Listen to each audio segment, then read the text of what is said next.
it expected around 200 more U.S. troops. Presidential spokesperson Ndoro said Nigeria needed massive support from the U.S. government in terms of fighter jets and munitions, but declined to give numbers or a time frame. There are growing fears of renewed fighting in Ethiopia's northern Tigray region following reports of a large-scale mobilization of federal and regional forces along the border. A diplomatic source says the buildup of troops in such close proximity is deeply concerning and risks undermining fragile stability in the area.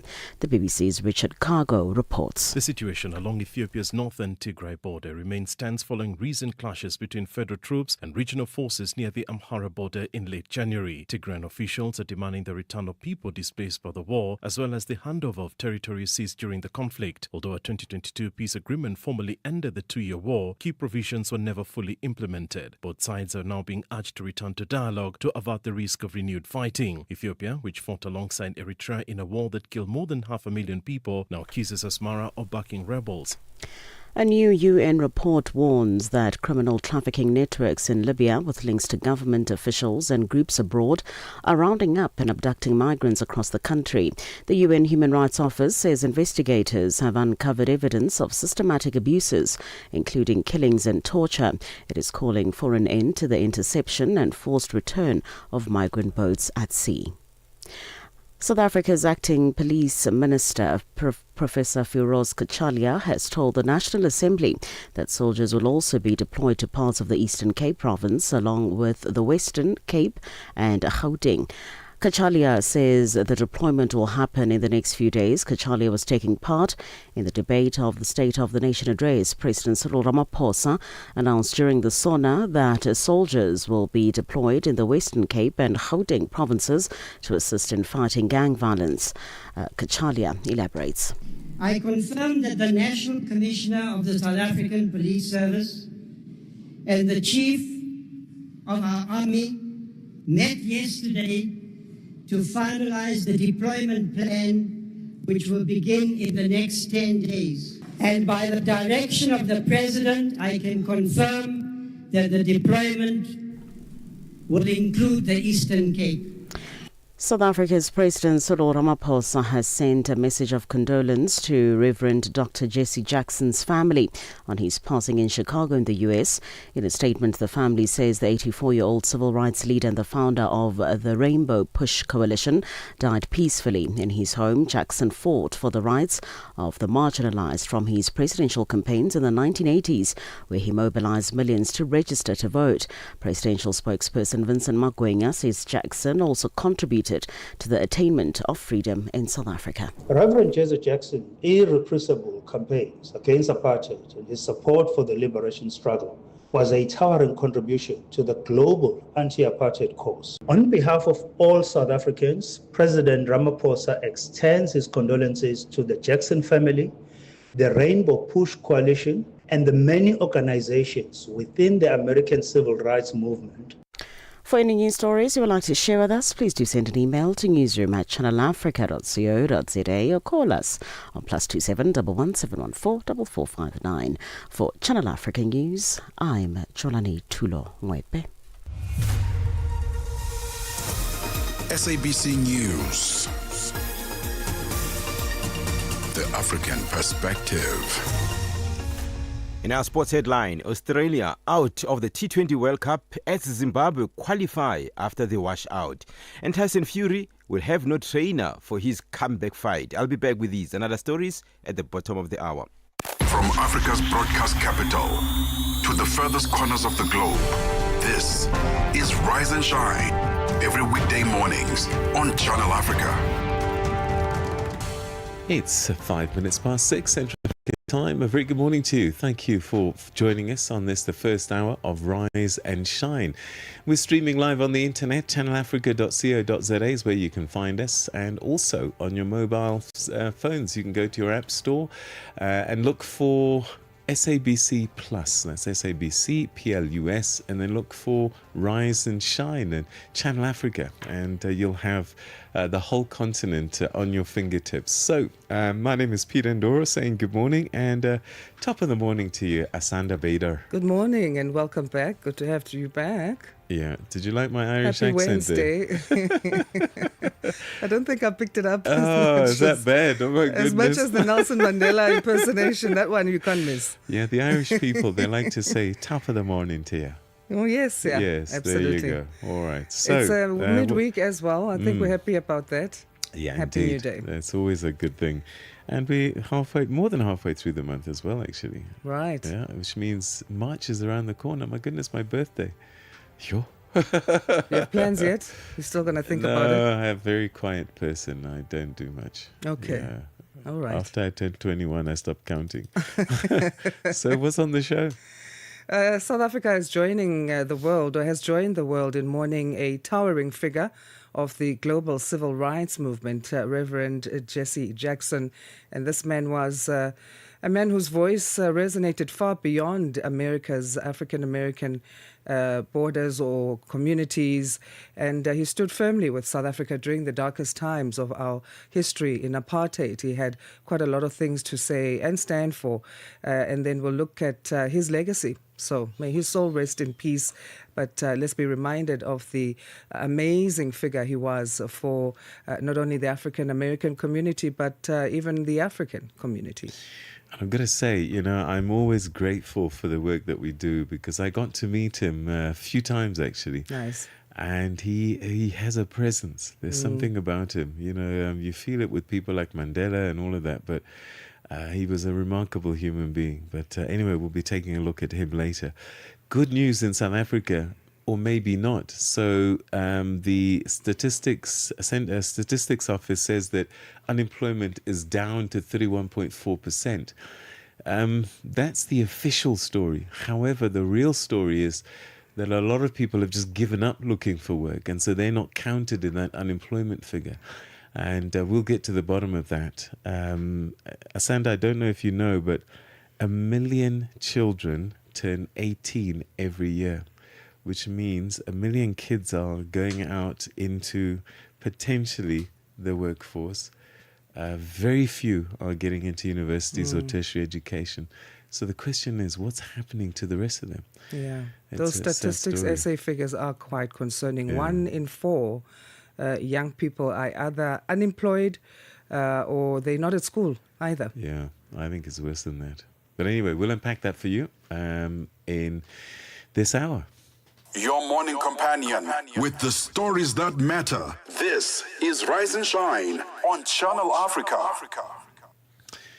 Right, what do we do? Every day after the 6 a.m. news, we give you a segment of our show that we call the Africa Roundup, and this is a list of news that will get you updated in what you may have missed in the previous days of the news as the week had started already.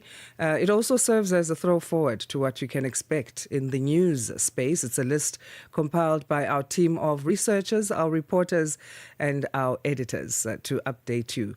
This Africa Roundup today on this Wednesday starts with the M23 rebels. So 1 year after the rebels seized Bukavu in Eastern Democratic Republic of Congo, residents say peace remains elusive.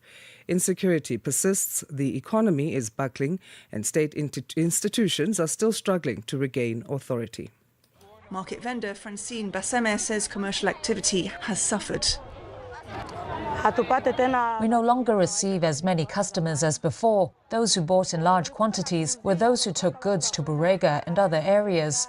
But today, we only sell to Bukavu residents. We no longer see those who came from villages to buy.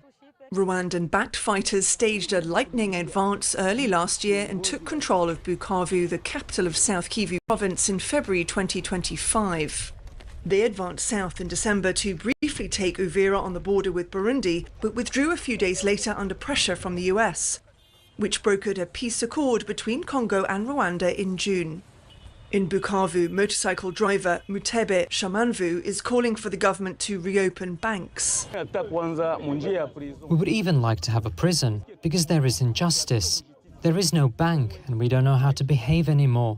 Some children become street children, and others start collecting pieces of iron that are no longer there either. South Africa has joined the world in mourning a towering figure of the global civil rights movement, Reverend Jesse Jackson Sr., a man whose voice resonated far beyond America's borders and who stood firmly with South Africa during the darkest days of apartheid. Sherwin Brycebees takes a look back at his legacy.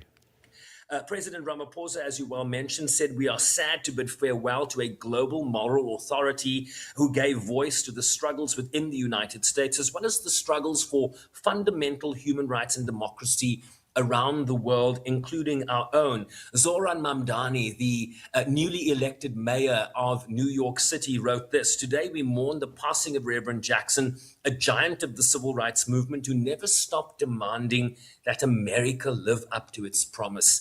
He marched, he ran, he organized, and he preached justice without apology. May we honor him not just with words, but in struggle."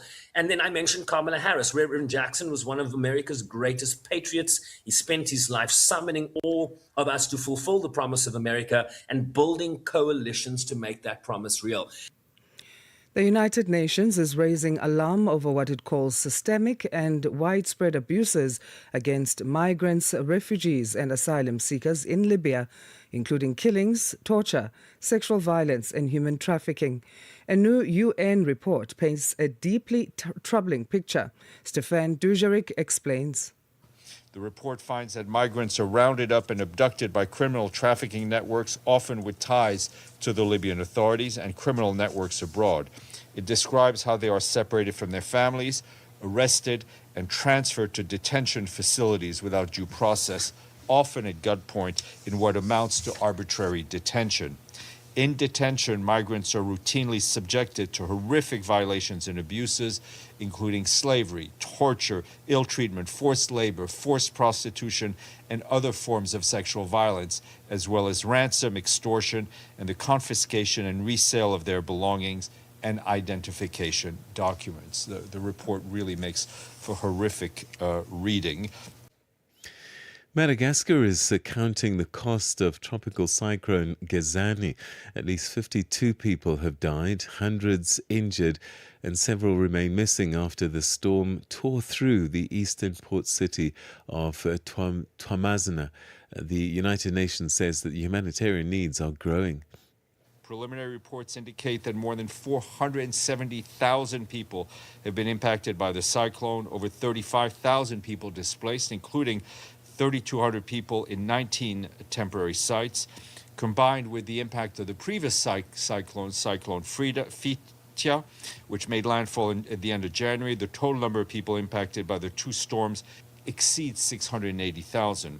At the government's request, OCHA deployed additional teams yesterday to strengthen coordination. We and our partners are providing food, water, sanitation, healthcare, protection, nutrition, shelter, among other essential services.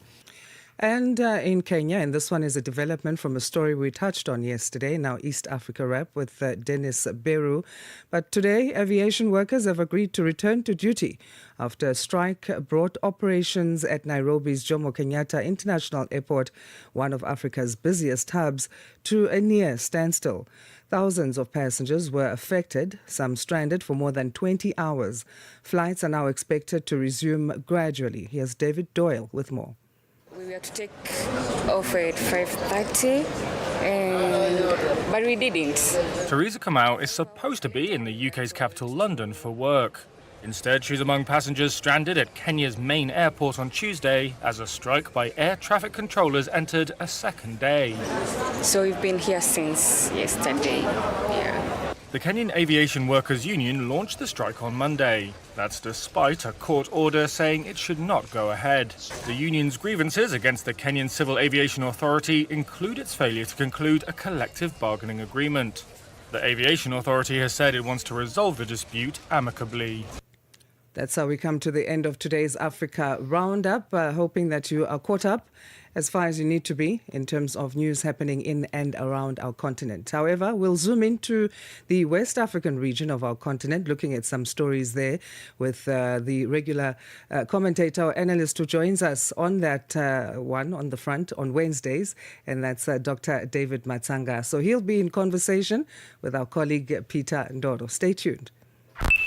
The whole population of Africa has been shocked to the depth of its soul. For 60 years, Channel Africa has been the voice that connects the continent, telling our stories and sharing our vision with the world. This year, we mark 6 decades of broadcast excellence. 60 years of stories, sound, and connection. 6 years of African conversations that matter. This is 60 years of broadcast excellence. Rooted in Africa's heartbeat and looking boldly into the future. Join Channel Africa as we celebrate 60 years of broadcasting. Still strong, still vibrant, and still giving you the African perspective. Channel Africa. Wake up, Africa. Peter Ndoro and Asanda Beda are here to help you rise and shine. Weekdays, 6 till 9 a.m. Central African Time. Only on Channel Africa.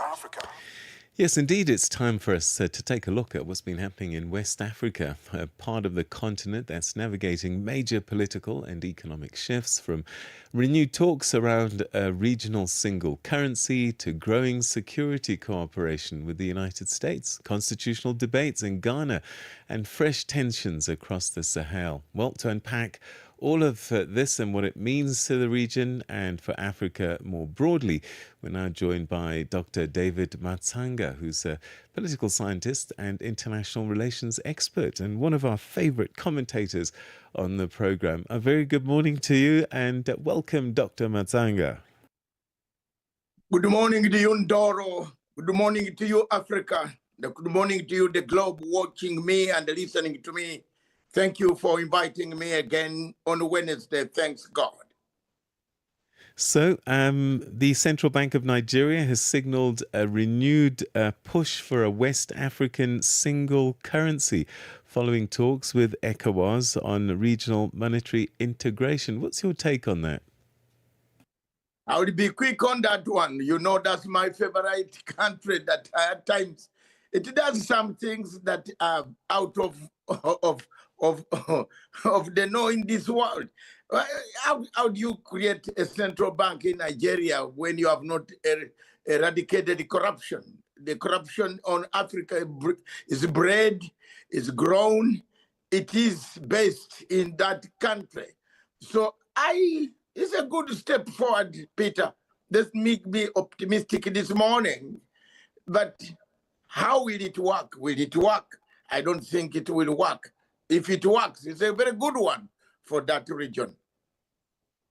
Okay, short and sweet on that one for sure. All right, so US soldiers have arrived in Nigeria to support the country's military operations against Islamist militant groups. What's your take on that? It's not often that the US is called in for missions like this on our continent. I told you I'm one of the people who have been saying there is something wrong in Nigeria. And it has come. I'm vindicated. I'm happy, man.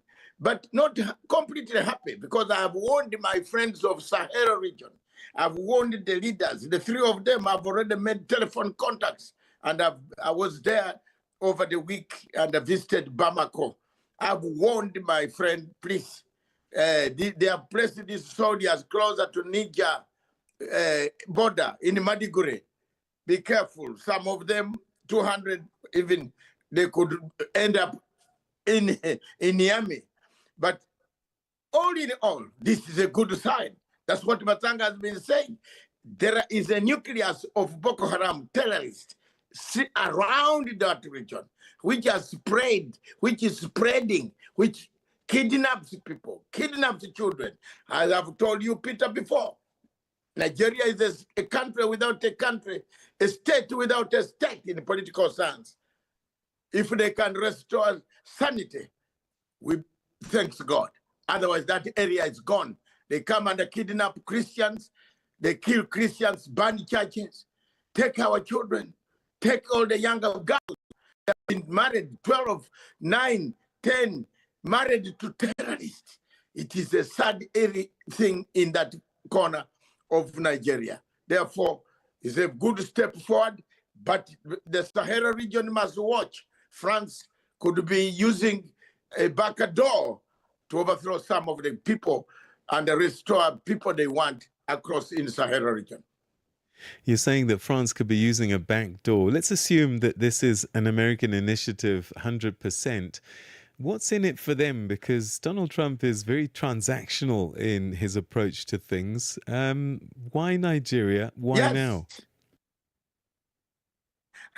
You know, you have hit the real word, transactional democracy. That's it. This man, I think, I don't know why 4 years cannot come quickly. This guy goes away. This guy has spoiled the whole world order. And for me, some of my friends in Washington, D.C.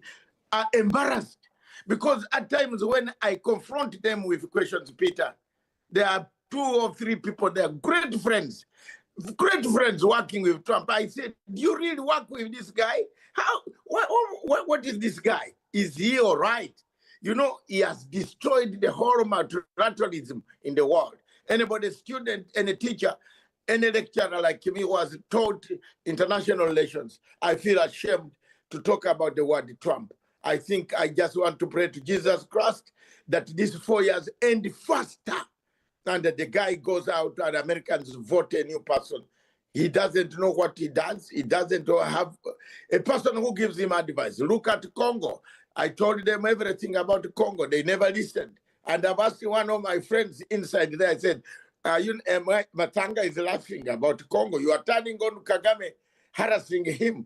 What has Kagame done? It is your problem because you don't understand African politics. You are pretending to fly around some old diplomats that I can even not sit with on an examination in a hall. I will defeat them 100 and 100 without them knowing anything about Africa. That you want them to be mediators on African continent is a shame, Peter. So Ghana is considering a constitutional amendment that would allow people to hold public office with dual citizenship. Now, some might say this is actually a good thing because then you have Ghanaians in the diaspora who are citizens in other countries that will be able to come home and deploy these skills in Ghana. But I guess there are risks and a negative side perhaps as well. Yes, there are very many risks. There's a time I visited Burkina Faso and I found a group of my American friends who had come in to see the president. I pulled the president aside quickly. I told the PA to call the president and I talked to him. So I asked the president, are you sure that some of these, whether they are black, there are even some of them are deployed by CIA, so be careful. Then the man said, are you sure? I said, yes, I'm an expert on this game. I've studied all international agencies, CIA, KGB, Mossad, every intelligence system in the world. I understand it. Then after about 1 month, a attempted coup was in Burkina Faso. The president called me and said, what? How did you know these things? I said, I told you, you allowed some 200, 300 Americans coming, going to your sites, going to this, that, freely, because they are black. Some of these people are not very good. So Ghana must screen those who are coming dual citizenship. Some of them are actually agents of foreign forces, and they end up toppling you. But otherwise, it's a good idea that we who have been in the diaspora have been internationally exposed. My reasoning is different from the reasoning of some people. If I was given power in Uganda today, I would think of not even trying to take 1 penny from the coffer. I would work for the company. I would not employ my relative. I would employ other people. That is the type of life I've seen in 40 years that I've been in the diaspora. Peter. Liberia, they've banned a militia group amid concerns about potential extremist spillover from the instability in the region. Take us through that. First of all, Liberia is a sensitive place.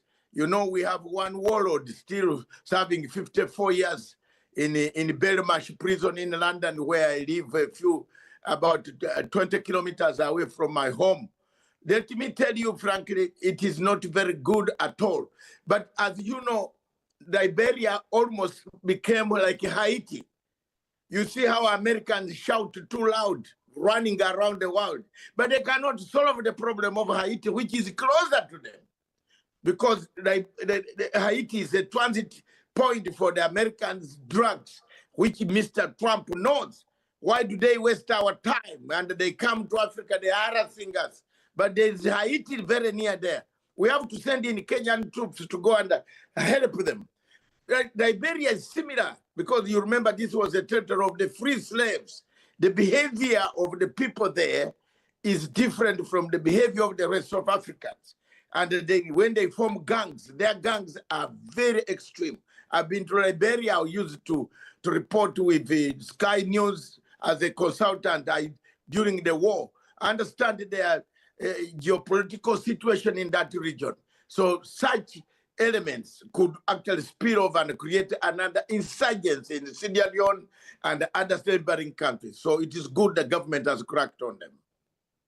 One issue that's really difficult for the continent to deal with, so many different views. Conservative groups in Senegal have renewed calls for stricter anti-gay legislation amid rising local tensions. And I guess the hard one for a lot of African countries is that if you want to fit into the global community, some of these home conservative views are often asked to be re-looked at. What's your take on the path Senegal is taking? I am one of those who, you give me my privacy, you take your privacy. Don't bring your behavior to where I am. I have no problem with people living their lives. And that is it. We live in the UK here. We live with most of those people. And we don't beat them, we don't fight them, we don't slap them, we don't discriminate them. In fact, but as long as you give me my privacy, Dr. David Matanga, give me my privacy, that's it. So if it is a conservative issue in Senegal, let everybody know that they are human beings. They give them their views. But one of the things is, as an African, the values. Not all, we have never reached, we are 67 years old since the first country, 67 to 69 years old of independence. We haven't reached that level. Some Africans even practice, they don't know whether Jesus lived. We practice our own God. They don't call him Jesus. So for you to bring such a value and, force it on Africa, it is going to take time for it to evolve. So allow it to evolve. Some countries have taken radical steps, like in my country, Uganda. The laws are very clear. And, most of the African countries, some of them might not say openly, but some of them don't like the laws. Peter, it is very bad in some places. And so people, it has split so many things. You see, in the UK, even the Anglican Church was almost split. And I am an Anglican since for almost 47 years, since I was baptized, confirmed. So we have arguments even in the church here. I'm one of the assistant wardens of my church, Lady Mary, in Surrey, in Croydon. So, but it is something that values, we can't plant them on the people when they are not aware of what it is, what it means to live. But for me, I have no problem as long as you don't interfere with my privacy. Dr. Matsanga, always a pleasure talking to you. Thank you so much. Your insights greatly appreciated. Have a great week ahead, sir. Thank you very much, Peter Ndoro. With everything we say on this always comes out, my dear brother. Keep it going. Let's not leave the younger generation alone. You can see the law. I warned you people, the law on ICC, on media. If you do AI on media, the genocide, the law now has been placed on the statute of International Criminal Court. Warn some of the younger journalists not to do images that will land them in the ICC, and Matanga wants, as an international lawyer, will come and remove you from there. Please, thank you very much. That's the message I wanted for the African media people today. The law now is clear. If you do anything that brings the country accepts, like it do Dar es Salaam in Tanzania, you accelerate for the Tanzania to have violence, they will catch you. That's why we have to be careful, all of us. Thank you, Peter. Thank you very much indeed, Dr. Matanga. We'll have more for him next week as he unpacks West African regional issues. It's time now for your news headlines as we say good morning once again to you, Jualani Tulongwepe. SABC News. Headlines. The African Perspective. Thank you, Peter. Good morning. Making headlines. The US is stepping up its global counter-terrorism efforts. About 100 United States military personnel have arrived in Nigeria to provide training, technical support and intelligence sharing to help combat extremist groups. There are growing fears of renewed fighting in Ethiopia's northern Tigray region following reports of a large-scale mobilization of federal and regional forces along the border. And finally, leading figures from across the United States political spectrum have been paying tribute to the civil rights pioneer Jesse Jackson, who's died. He was 84. I will have details on these and other stories at 7 o'clock. SABC News. Headlines. The African Perspective. Let's catch you up with what's happening in the world of sports. We say good morning to Fikile Lingwati. Sports on Channel Africa. The African Perspective. Good morning, Asanda. We kick off and bet off with cricket news. Ongoing T20 World Cup. Shocker. Zimbabwe has qualified for the Super 8 of the T20 World Cup after their match against Ireland was abandoned without being bowled in Palakele, with Australia now eliminated from the tournament. The African side won their opening 2 games at the event against Oman and Australia and needed just a point from the encounter against the Irish to make sure of progression. Zimbabwe started their T20 World Cup campaign with a convincing 8-wicket victory over Oman after bowling their opposition out for just 106. Sikandar Raza's charges then produced the upset of the global tournament so far with a 23-run win against Australia in Colombo. Zimbabwe will square off against Sri Lanka in Colombo on Thursday to see who will top the standings. The African side are now guaranteed at least 3 further fixtures against West Indies, co-host India, and a continental derby against South Africa. MC Alger coach Rulani Mokoena has sounded the alarm over the state of Algerian club football after no side from the country progressed to the knockout stages of the CAF Champions League over the weekend. Mokwena's side suffered a 2-0 defeat to Mamelodi Sundowns, a result that eliminated them, despite only needing a draw to secure a place in the quarterfinals. The former Sundowns mentor believes the setback reflects deeper structural issues within Algerian football. And generally, the teams that do well on the continent generally have a very, very strong league. And the Algerian league is quite strong. To go to Al Bayad is very complicated.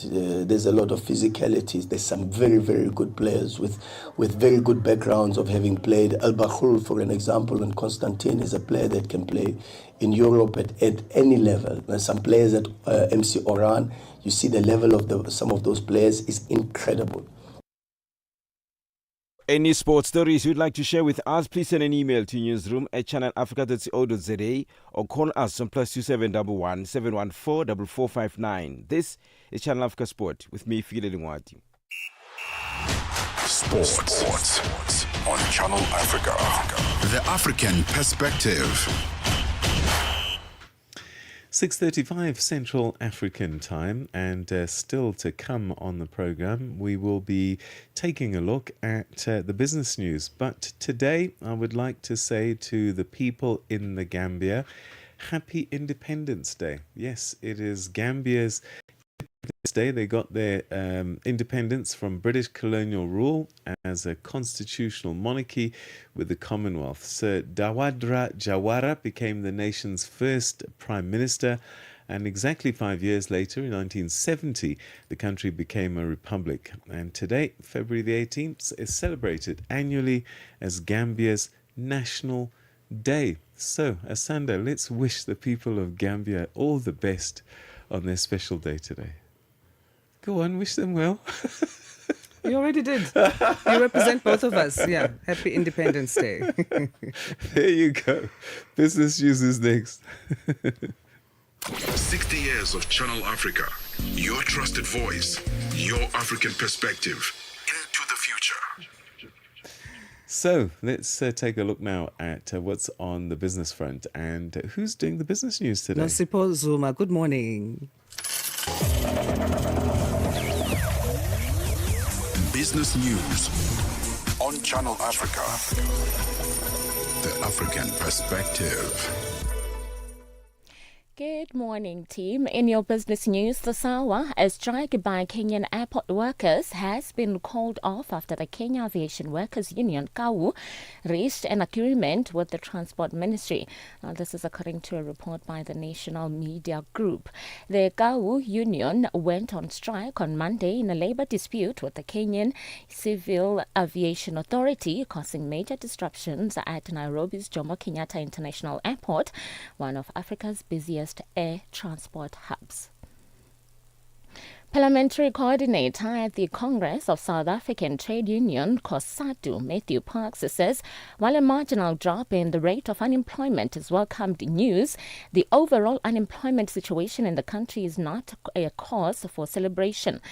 His comments come after data released by STESSA showed that the official unemployment rate decreased by 0.5 percentage points to 31.4% in the fourth quarter of 2025. Parks says with the expanded unemployment rate sitting at 42.1%, while the number of discouraged job seekers rose by 233,000 to reach 3.7 million in the fourth quarter of last year, unemployment remains a crisis in the country. But whilst we welcome this news, we must remain cautious. This is for the last quarter of the year, 2025, and there's normally uptake in employment figures over the festive season. What is critical is to see how we maintain that momentum in the first quarter of the year when there's normally a little bit of a decrease as the festive season ends. But also, whilst we appreciate any new jobs, whilst we appreciate when unemployment is falling, not increasing, we cannot celebrate when we have an unemployment rate of 42.1% overall, when 4 out of 10 South Africans can't find work, when 6 out of 10 young people struggle to find work, when the economy is barely growing at 1.4%. The representatives of two South Africa's biggest trade unions says the unions have rejected an improved 6% salary increase offer from state-owned power utility Eskom. Now, Eskom has dragged on Africa's largest economy for years owing to power cuts and the company's financial troubles, but improved performance from its coal-fired power stations has halted outages and brought the first annual profit in 8 years. The company began talks with three major unions last year and last month offered a pay increase of 5.5%. Now, this was raised to 6% during a third round of talks last week, but was rejected by National Union of Mine Workers members. A third union, Solidarity, declined to comment, citing the sensitive state of negotiations.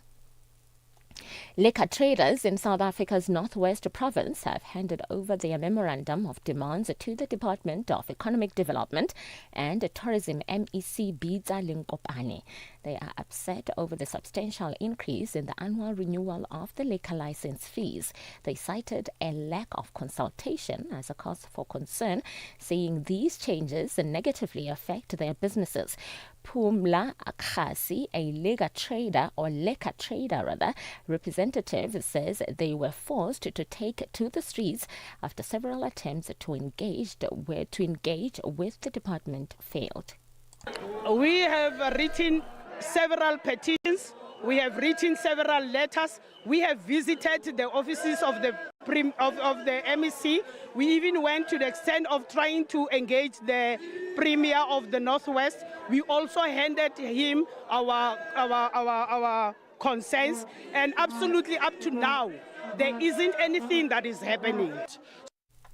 Canada's annual inflation rate accelerated in January at a slower pace than the previous month as a big drop in gasoline prices helped cushion the impact of higher food and clothing prices. Statistics Canada says the consumer price index rose 2.3% in January compared with 2.4% in December, beating an analyst poll which pegged the January's expected rise in consumer prices at 2.4%. Data showed that on a monthly basis, the CPI was unchanged from the previous month. Your financial indicators: $1 US in Nigeria is trading at 1,000 Naira 352, and Botswana is 13 Pula 03. Kenya, the dollar is trading at 128 shilling 05, and in Zambia it's 18 kwacha. The BRICS countries, $1 in Brazil trading at 5 in Russia is 76 rubles 60. India is 90 rupees 69. China at 6 yuan 90. And in South Africa, $1 is trading at 15 rand 94. $1 is trading at 73 pence to the British pound and 84 to the euro. Looking at commodities, gold is trading at $4,918 and platinum at $2,040 per ounce, while the price of Brent crude oil is at $67.54 a barrel.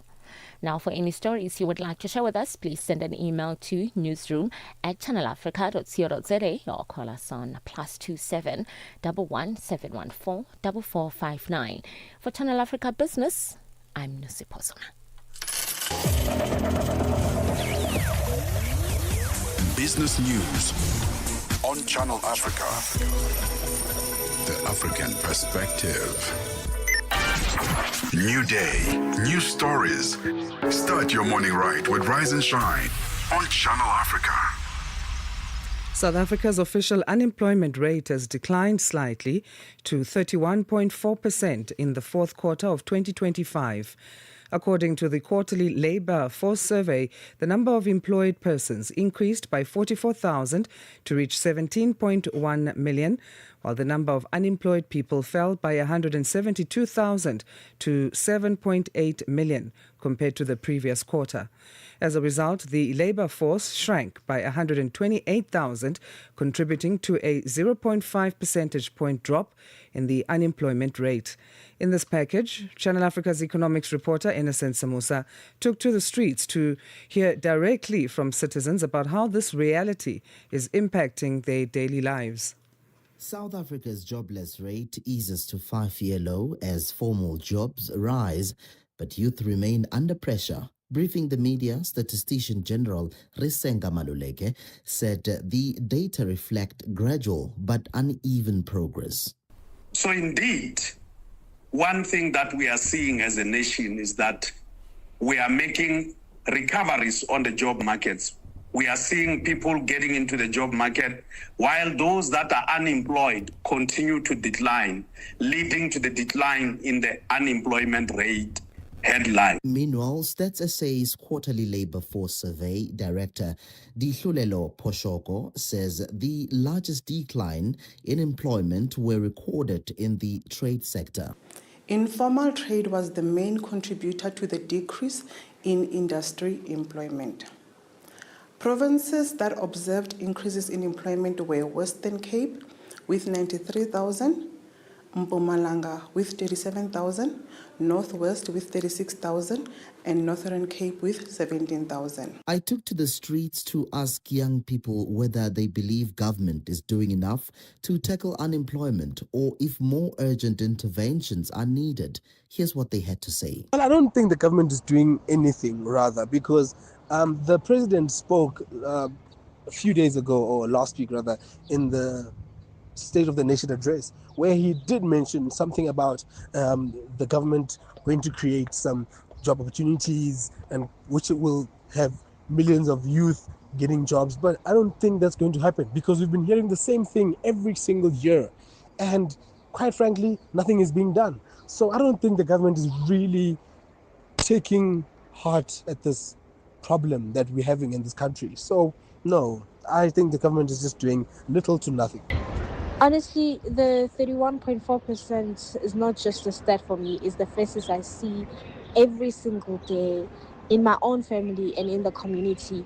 You know, unemployment is so severe that there's a guy next door who has given up on sending CVs because it's either they don't have data to do that, also they don't have transport money to go and drop off the CVs. So it's the qualified cousin sitting at home, you know, and that one person who has a job and has to carry the financial burden of 5 other households. Meanwhile, some say this reality is negatively impacting them. Well, the unemployment rate is affecting a lot of young people, especially young people who applied for student loans to go to school because they can't afford to pay for their own tuitions, and let's say NSFAS rejected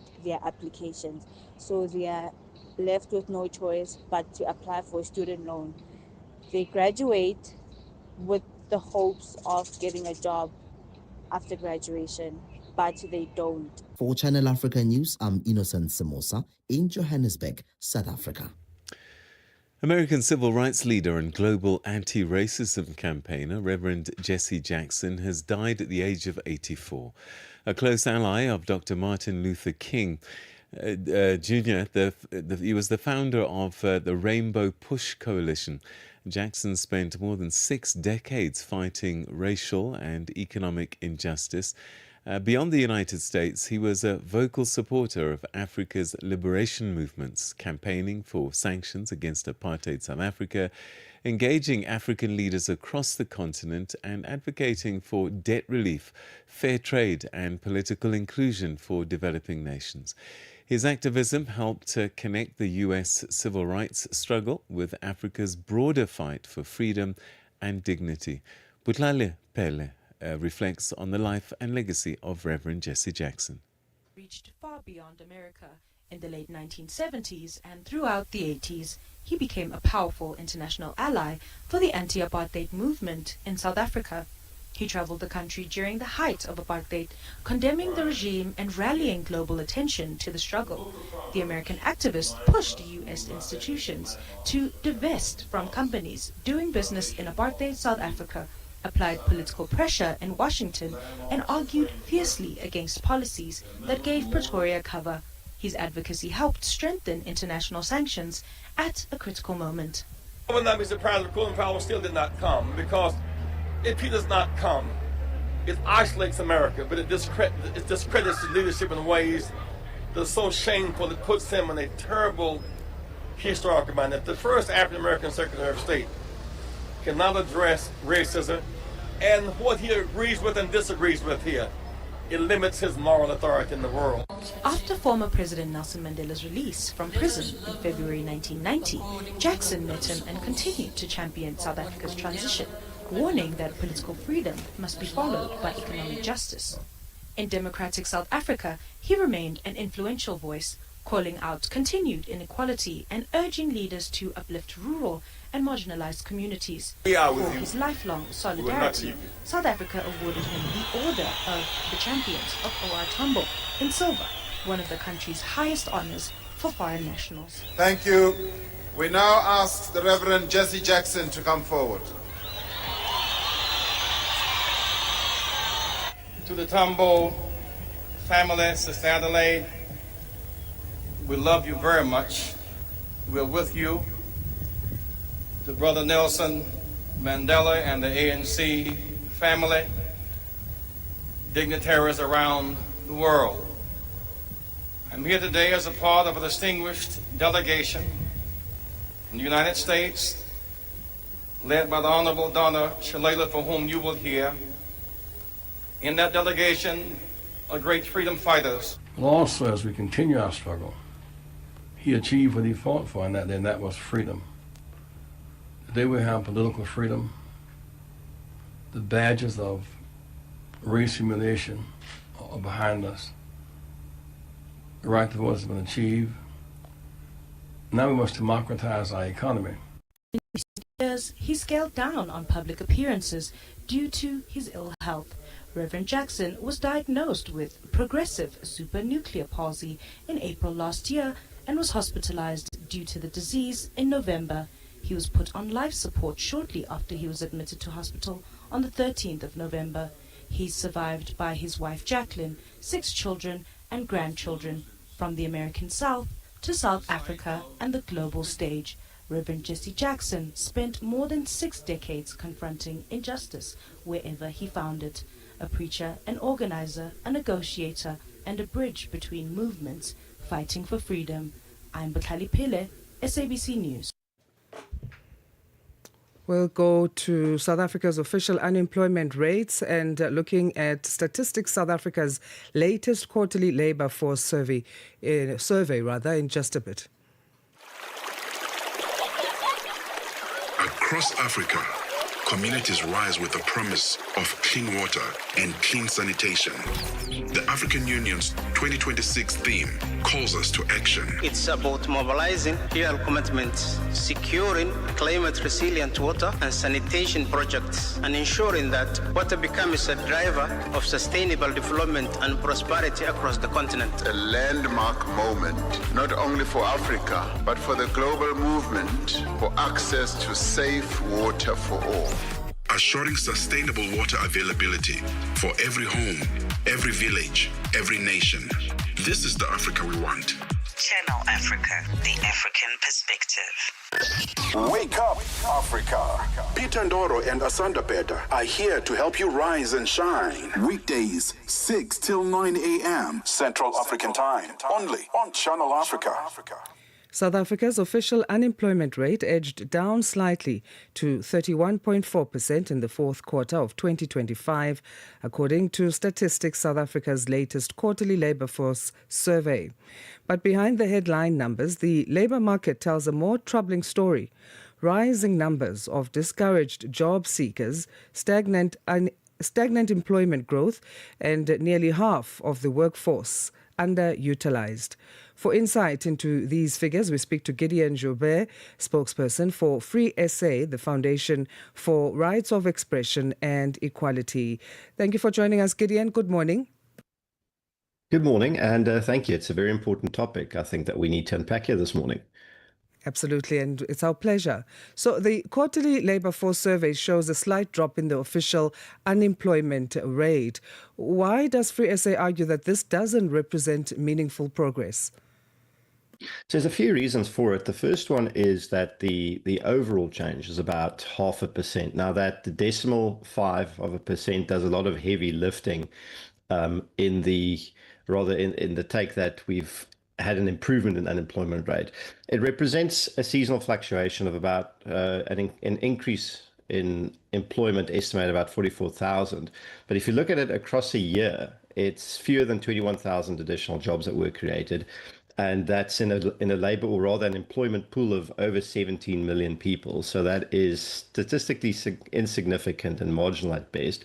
And what's a greater concern is the number of people that actually left the official job market, or the discouraged job seekers that you've already mentioned. Now, South Africa works with, or Statistics South Africa at least, works with 2 types of unemployment figures. Now, we've got the strict definition of unemployment, which we've estimated about 31.4%. Now, bear in mind, these are based on surveys, so there's also a margin for error built into this.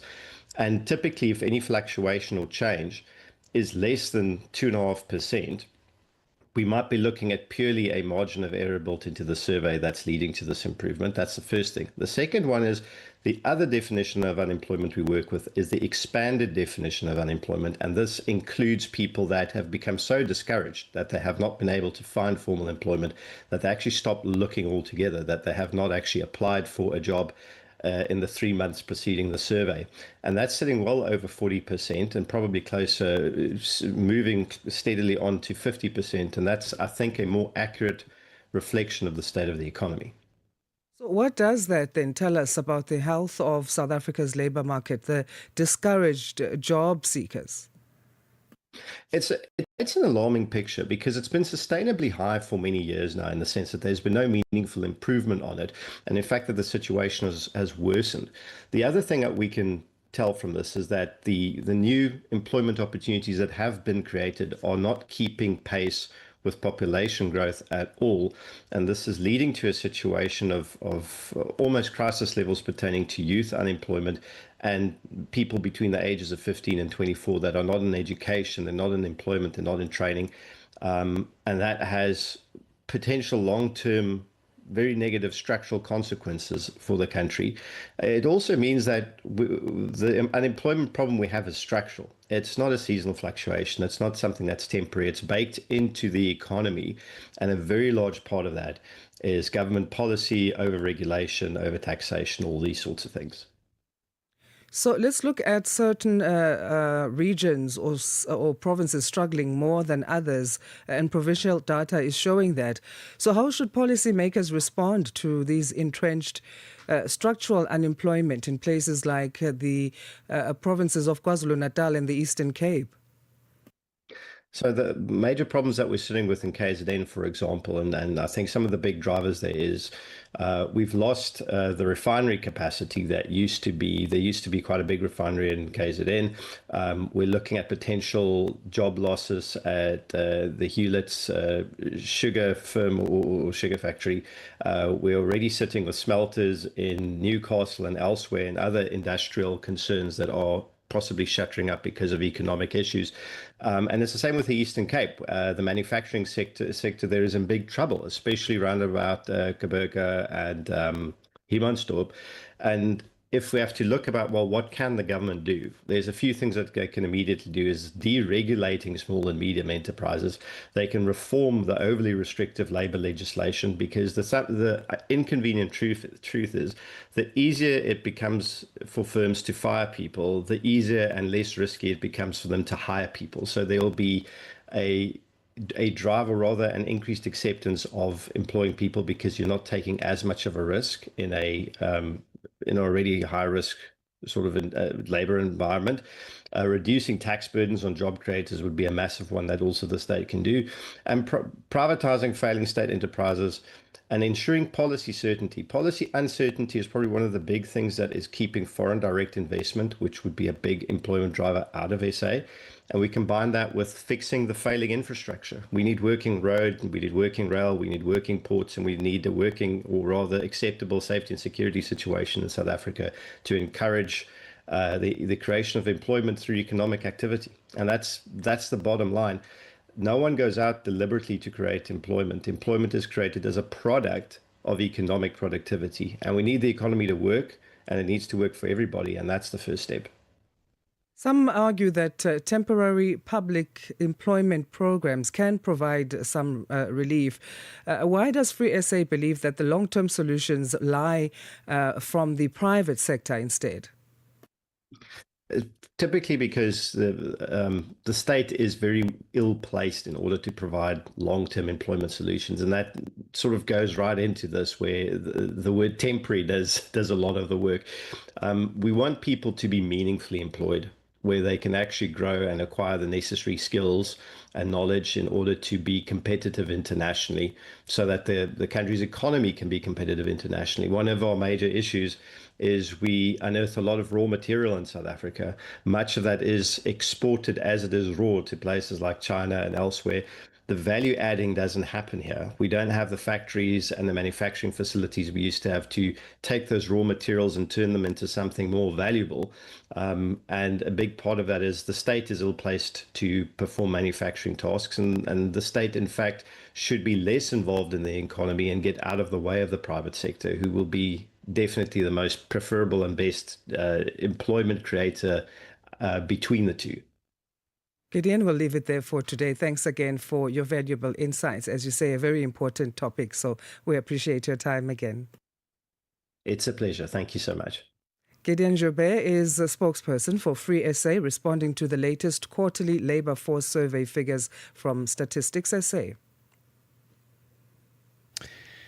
It's 7 o'clock, which means it's time for the second hour of Rise and Shine with Peter Ndoro and Asanda Beda. But first, here's your news with Jalane Tulongwebe. SABC News. The African Perspective. Thank you, Peter. Good morning. The U.S. is stepping up its global counter-terrorism efforts. About 100 United States military personnel have arrived in Nigeria to provide training, technical support and intelligence sharing to help combat extremist groups. Washington already has a small contingent of U.S. forces in the West African country. Tudong Gubeni reports. According to flight tracking data, in recent days, several planes carrying U.S. troops and equipment have headed to Nigeria's northern states. Major General Samaila Uba, spokesperson for Nigeria's defense headquarters, has said the troops would train and advise local forces but not take part in combat. Earlier this month, Nigeria's military said it expected around 200 more U.S. troops. Presidential spokesperson Sunday Dare said Nigeria needed massive support from the U.S. government in terms of fighter jets and munitions, but declined to give numbers or a time frame. Acting Police Minister in South Africa, Firoz Kachalia, has told the National Assembly that soldiers will also be deployed to the Eastern Cape along with the Western Cape and Gauteng provinces. Kachalia says the deployment will happen in the next few days. Kachalia was taking part in the debate of the State of the Nation address. President Cyril Ramaphosa announced during the SONA that soldiers will be deployed in the Western Cape and Gauteng provinces to assist in fighting gang violence. Kachalia elaborates.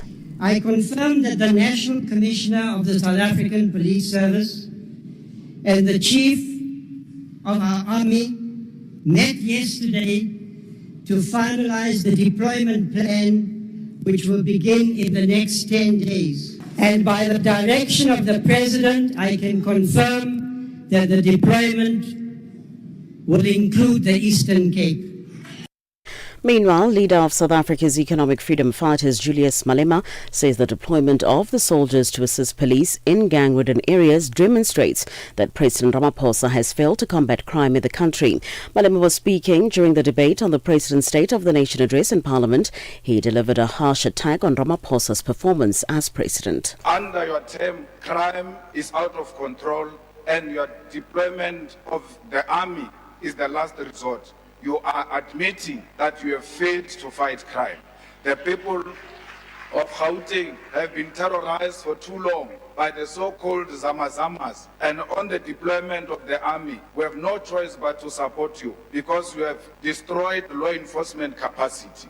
Our concern is how do you deploy a military which have been crippled by austerity measures to fight crime?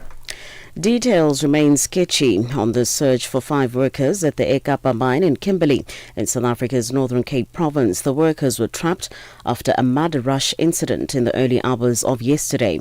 The mine released a statement following the incident confirming that 5 workers were unaccounted for. Trade union NUMSA has urged mine management to furnish it with details about rescue efforts. And finally, leading figures from across the U.S. political spectrum have been paying tribute to civil rights pioneer Jesse Jackson, who's died. He was 84. President Donald Trump described Jackson as a force of nature and a good man. The senior Democrat Hakeem Jeffries said he was a legendary voice for the voiceless. And eloquent Baptist minister Jackson was a close associate of Martin Luther King and ran twice for the Democratic presidential nomination. Civil rights campaigner the Reverend Al Sharpton shared his tribute. He never stopped I once said to him, "You already in history. You've gotten all the honors. Why do you keep going?" He said, "I never learned how to retire." He said, "You got to remember, Al, Dr. King was killed at 39 years old. Medgar Evers was killed at 39 years old. Malcolm X was killed at 39. We were never raised to be 40 years old." He said, "I woke up one day at 55. There's no retirement plan for us." And he kept going until this morning.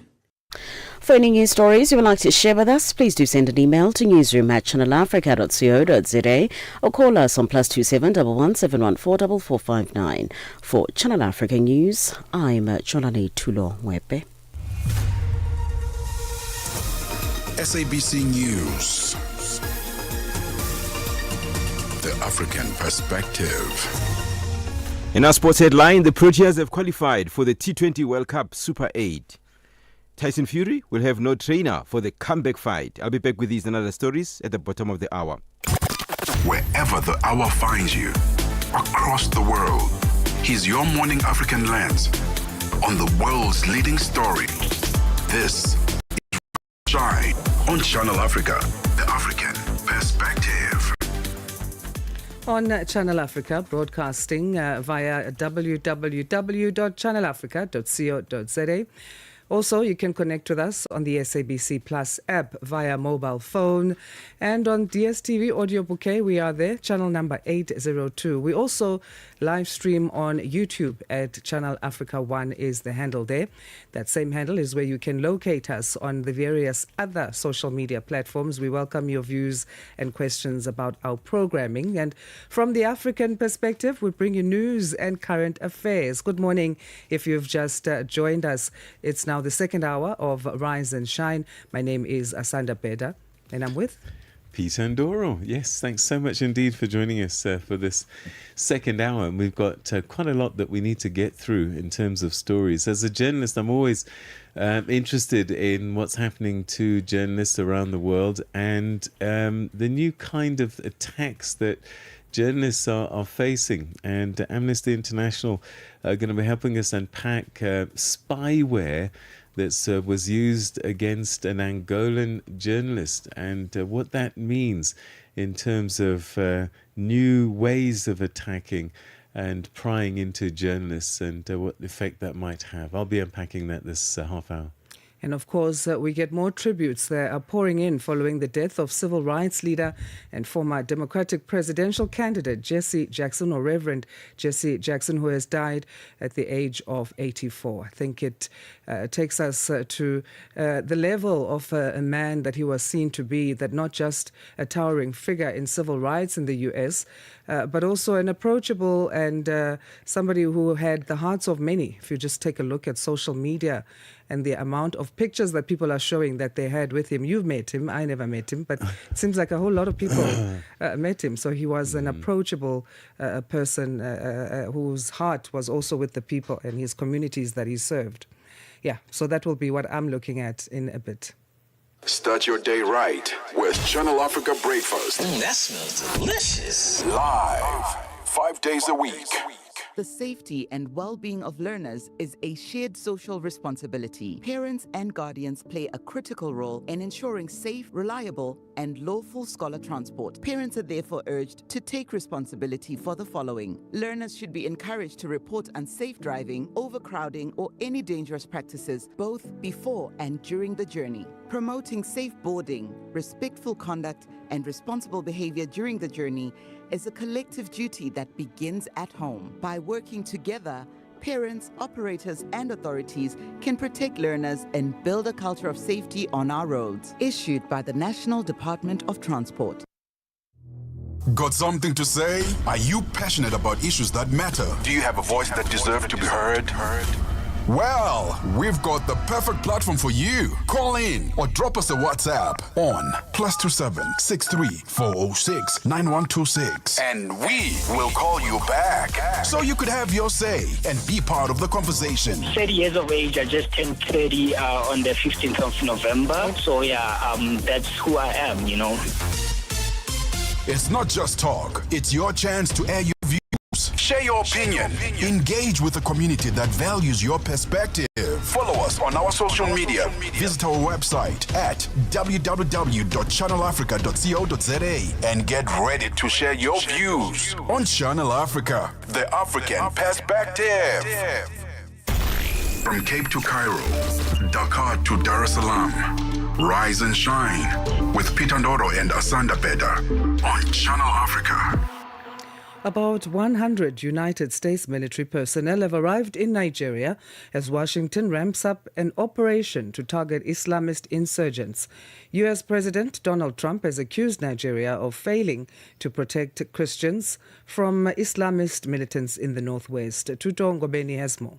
Nigeria has denied discriminating against any religion, saying its security forces target armed groups that attack both Christians and Muslims. In December, the United States carried out strikes targeting Islamic State-linked militants, and a small U.S. military team has been operating on the ground to boost Nigeria's intelligence capabilities.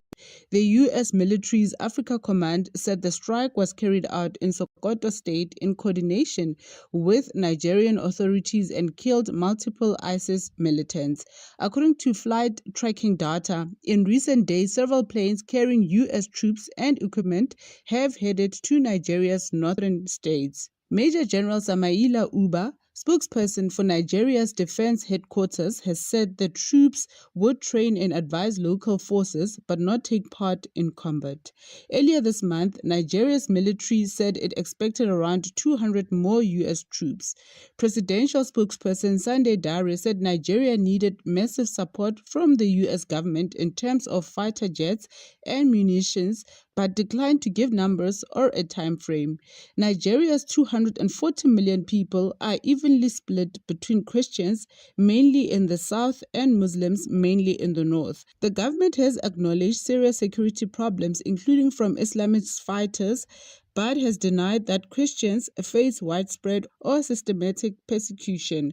For Channel Africa News, I am Tuto Ngobeni in Johannesburg. Amnesty International has confirmed that predator spyware, a powerful and highly invasive surveillance tool, was used to hack the phone of prominent Angolan journalist and press freedom activist Teixeira Candido in 2024. The spyware, developed by the company Intelexia, is marketed to governments, can secretly access messages, calls, locations, even activate a phone's microphone.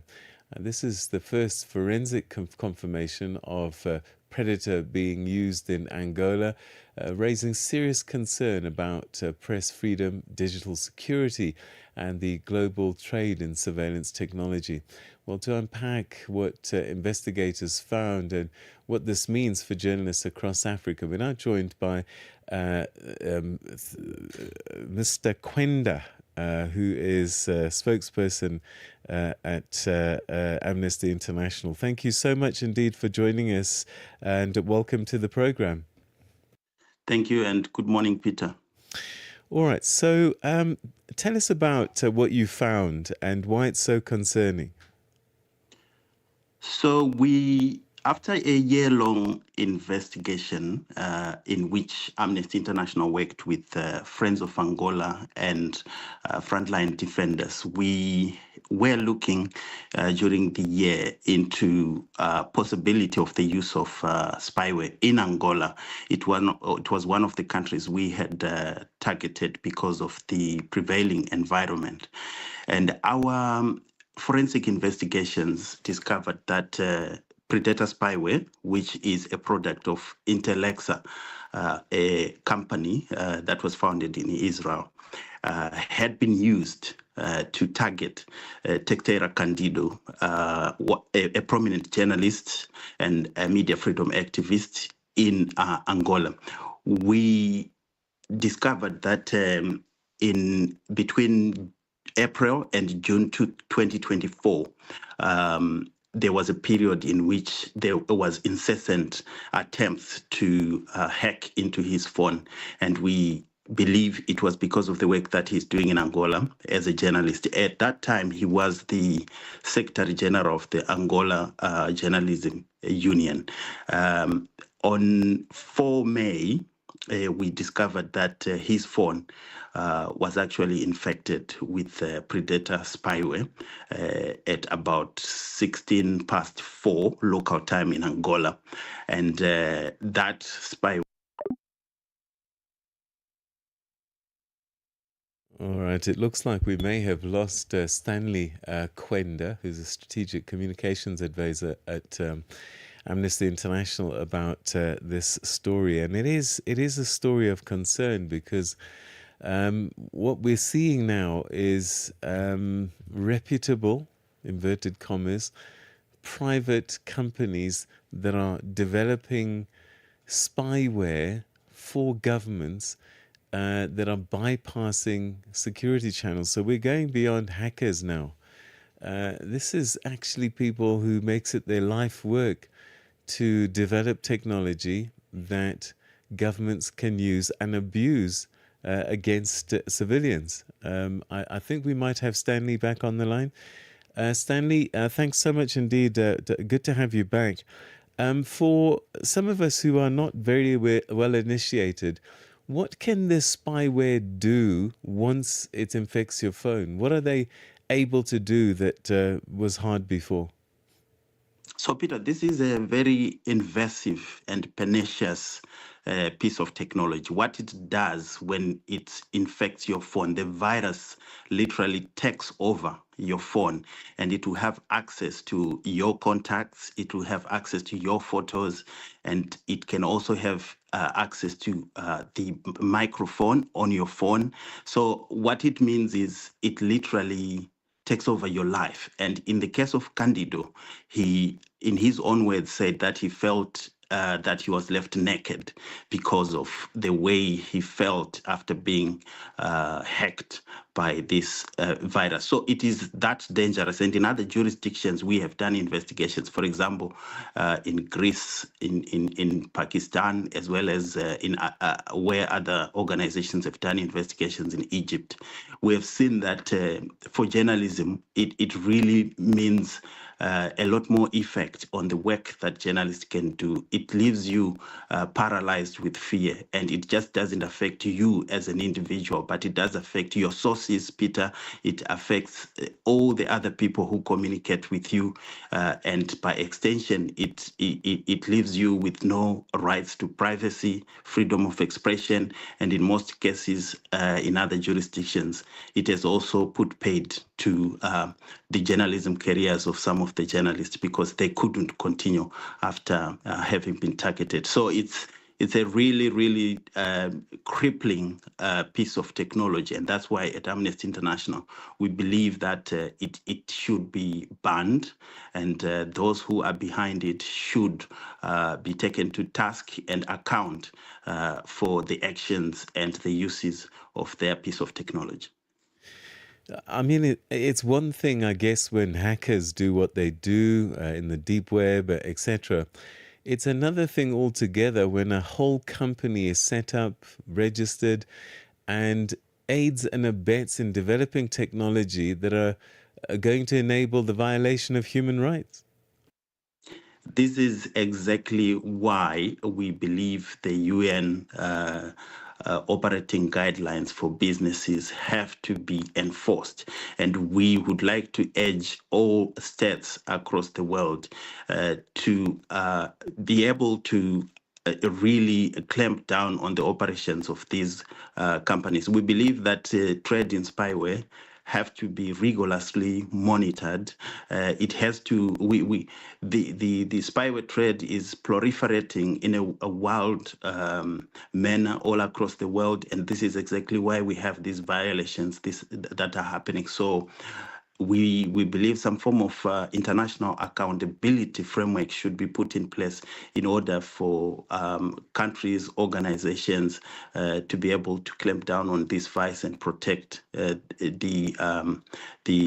rights of journalists, but not only journalists, but also general people in this case, because when journalists are targeted, it is the societies as well that they are working in that are targeted. So we believe this piece of technology is quite dangerous and it must be banned. Perhaps finally, what advice would you give to journalists? I believe that how Candido was hacked is that there were some fake messages and links that perhaps enabled the virus. I would say there's need for journalists to adopt digital hygiene processes, things like always updating your phone, Peter, and be able to be in charge of what is happening on your device.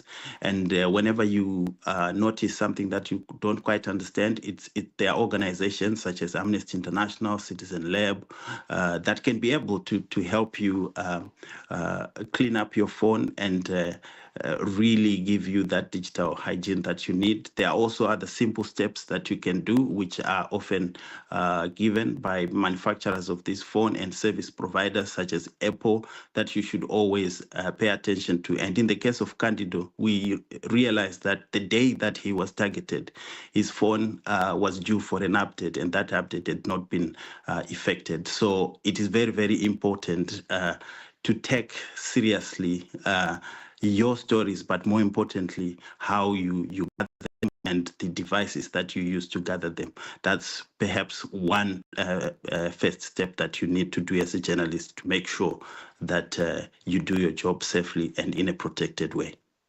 Stanley, thank you very, very much indeed for joining us and highlighting this problem and I suppose risk that we face as journalists now. Thanks so much for your time. You're welcome, Peter. Thank you. That was Stanley Kwenda, who's a strategic communications advisor at Amnesty International, talking about predator software that's being used to target journalists, amongst other people. Get Channel Africa on DSTV Audio Bouquet. Channel 802. Are you fluent in French, Chinyanja, Portuguese, and Kiswahili? Are you passionate about radio? And are you looking to work in South Africa? Do you have papers that qualify you to work in South Africa? In that case, we might have an opportunity for you to work for Channel Africa. Send us your CV and demo at newsroom@channelafrica.co.za. Remember, if you don't hear from us within 14 days, it means you have not made it or you have not been selected. Channel Africa, the African perspective, bringing you the energy, news, and good vibes to kickstart your day. This is Rise and Shine on Channel Africa. Tributes continue to pour in following the death of civil rights leader and former Democratic presidential candidate Reverend Jesse Jackson, who has died at the age of 84. Reverend Jackson, a close associate of Martin Luther King Jr., was a trailblazer in the fight for racial equality and twice ran for the Democratic presidential nomination. He was also known for his international diplomacy, helping to secure the release of hostages and advocating for justice around the world. Joining us to reflect on his life and global legacy is Professor John Strimlau, Honorary Professor of International Relations at the University of the Witwatersrand. Professor, thank you for joining us. Good morning. Thank you. Good morning to you. This is a great honor for me to be able to pay tribute to Jesse Jackson. It's our pleasure. Professor, how would you summarize the Reverend's impact when it comes to both national and international levels? National being the U.S., of course. Yes, I can't help but being personal in this regard because I've met him several times, and I realized that he was with Martin Luther King when King was shot in Memphis, and that was a devastating development. But he has. I've met him in Nigeria, in South Africa, and at the Carter Center, and he's been a presence in my life that has been inspirational because we're of the same age. I'm 82 and he's 84. And it's just that he was always a presence, and his project push people united for the survival of humanity seems so appropriate today. And when we have Trump in the White House, for him to have chosen to die at this stage, I know he was suffering from Parkinson's disease, but it is an inspiration that I should think would not be lost on the millions of voters that he registered during the course of his life in the U.S. and that have been responsible for electing Barack Obama in my lifetime, and that's a great breakthrough.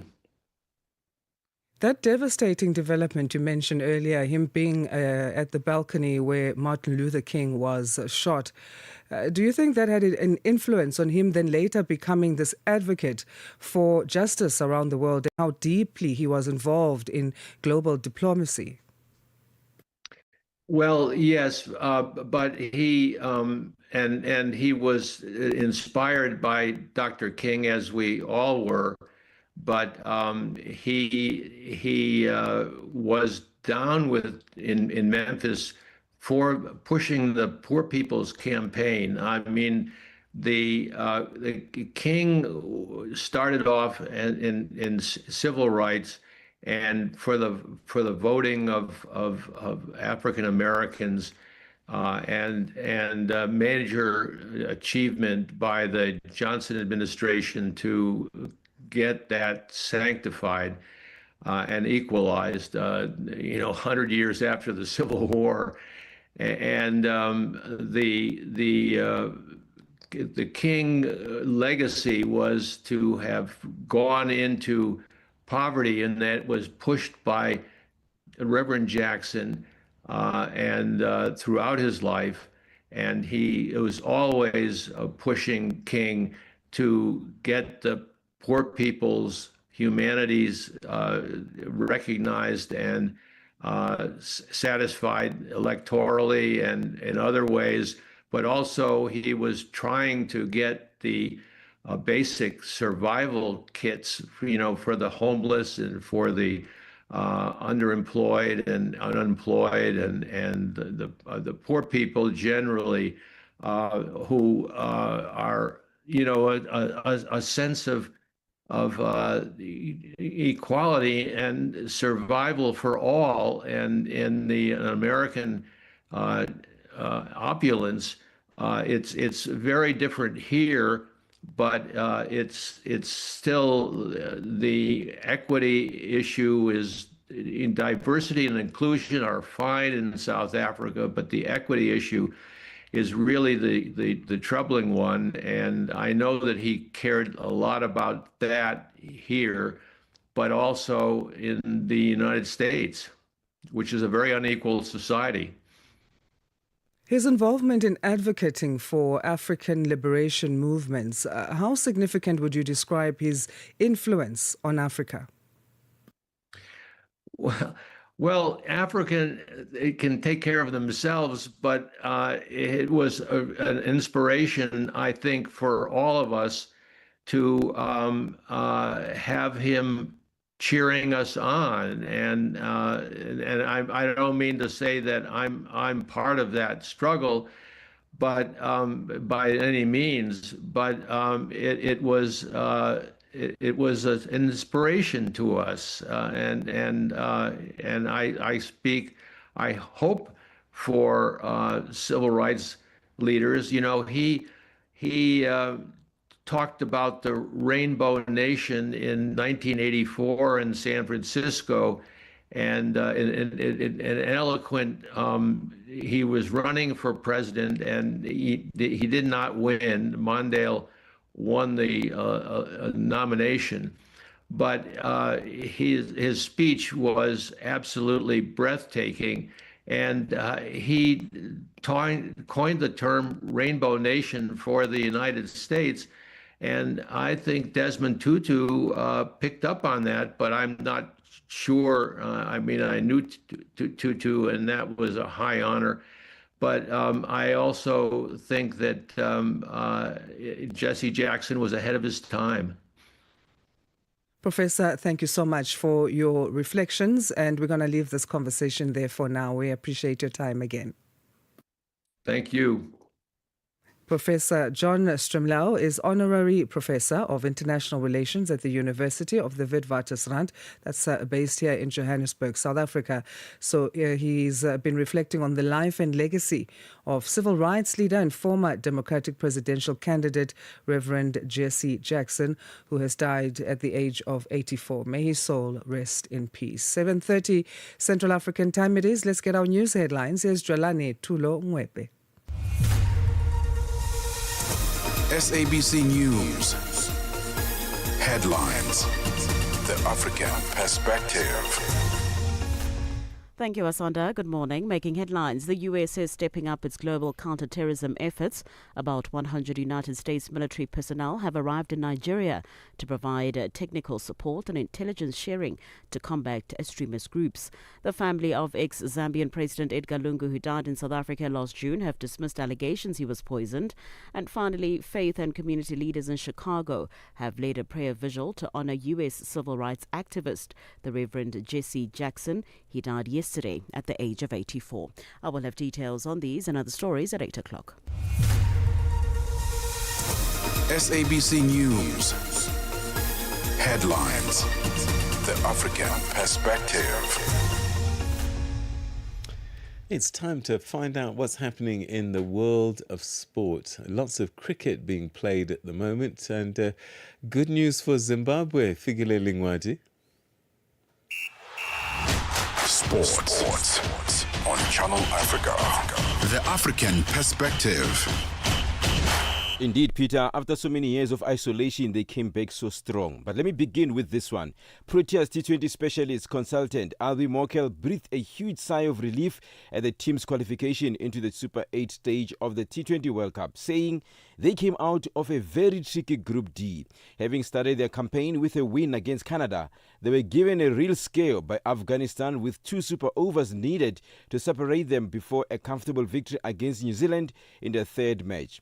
Their passage was confirmed when the Afghans beat the UAE, and Mokel was happy to just come out of the group alive. I don't like to make statements about that. I think we were in a very tough group. That game against Afghanistan still gives me nightmares. It could have gone any way. So, I guess the first box is ticked getting through to the next stage. To me, the World Cup starts now. Every game will be a tough game. Luckily we'll be in Ahmedabad again, where we sort of used to the conditions now. So let's see. With their match against the UAE today now turning into a dead rubber, all eyes will be on Sunday's big one against co-host India, a repeat of the final less than 2 years ago in Barbados. Mokel knows the enormity of the task they'll be facing, but says they have big enough players to withstand the pressure. But I feel we've got a very experienced group. Bowlers and batters, so guys that's been exposed to that, whether it's in IPL or other leagues. Yes, international cricket is a little bit different, but guys that can handle that pressure. So I think they actually will thrive in those circumstances where there's a bit more pressure on the games.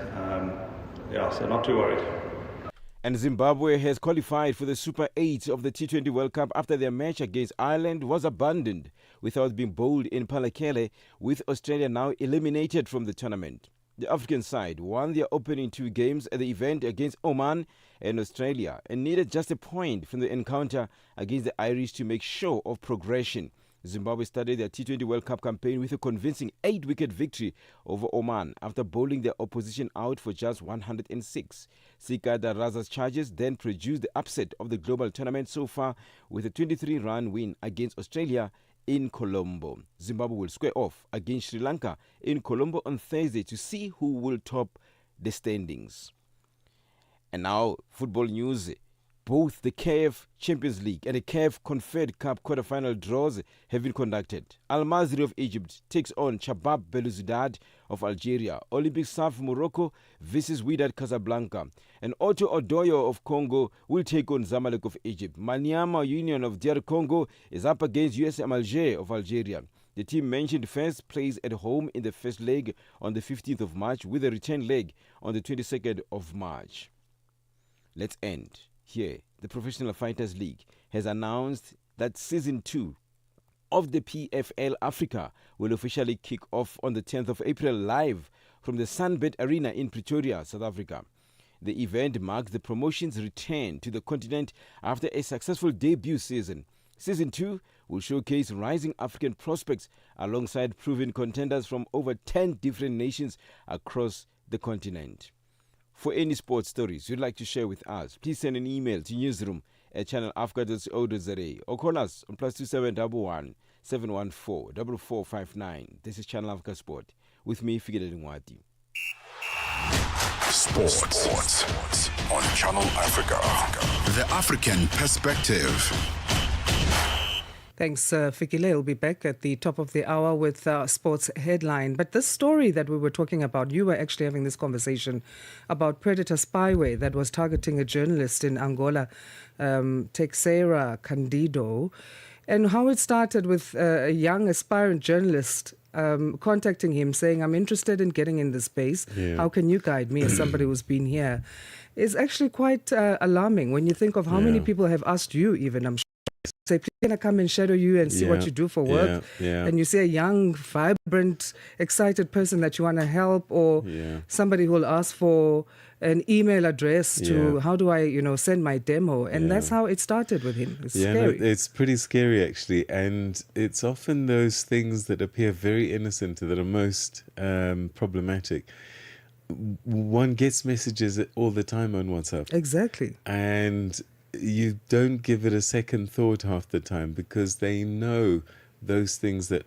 So, for example, a lot of the people hack phones, and then you'll get messages from someone saying, Asanda, this is Peter, I'm really in big trouble.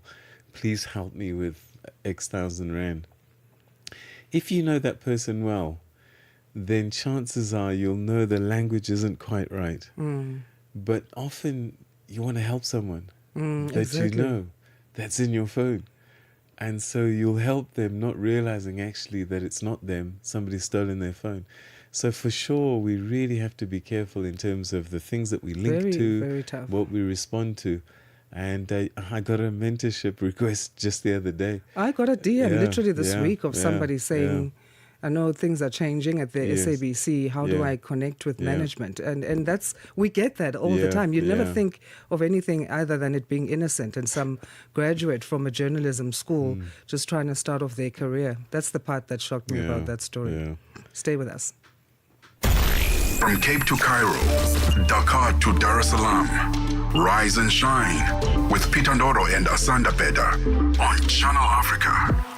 It's time to catch you up now with what's happening in the world of business. We say good morning to Nosipho Zuma. Business news on Channel Africa. The African Perspective. Thank you, Asanda. Good morning. In your business news this hour, the South African Municipal Workers Union, SAMU, has slammed the Johannesburg city of Ekurhuleni for vetting over 3,000 EMPD officers without necessary consultation. Now, the vetting process, which began on Monday, comes after witnesses that have testified before the Madlanka Commission of Inquiry made allegations of corruption in the EMPD. SAMU claims that the process is unfair and lacks transparency. Chris Mavundla is the union's regional secretary. We, as South African Municipal Workers Union, reluctantly welcome this process because we're not consulted, and you'll understand that once you introduce this thing of annual vetting to our employees, it then becomes a condition of service. So the employer has no right to unilaterally change the terms and conditions of employment without consulting.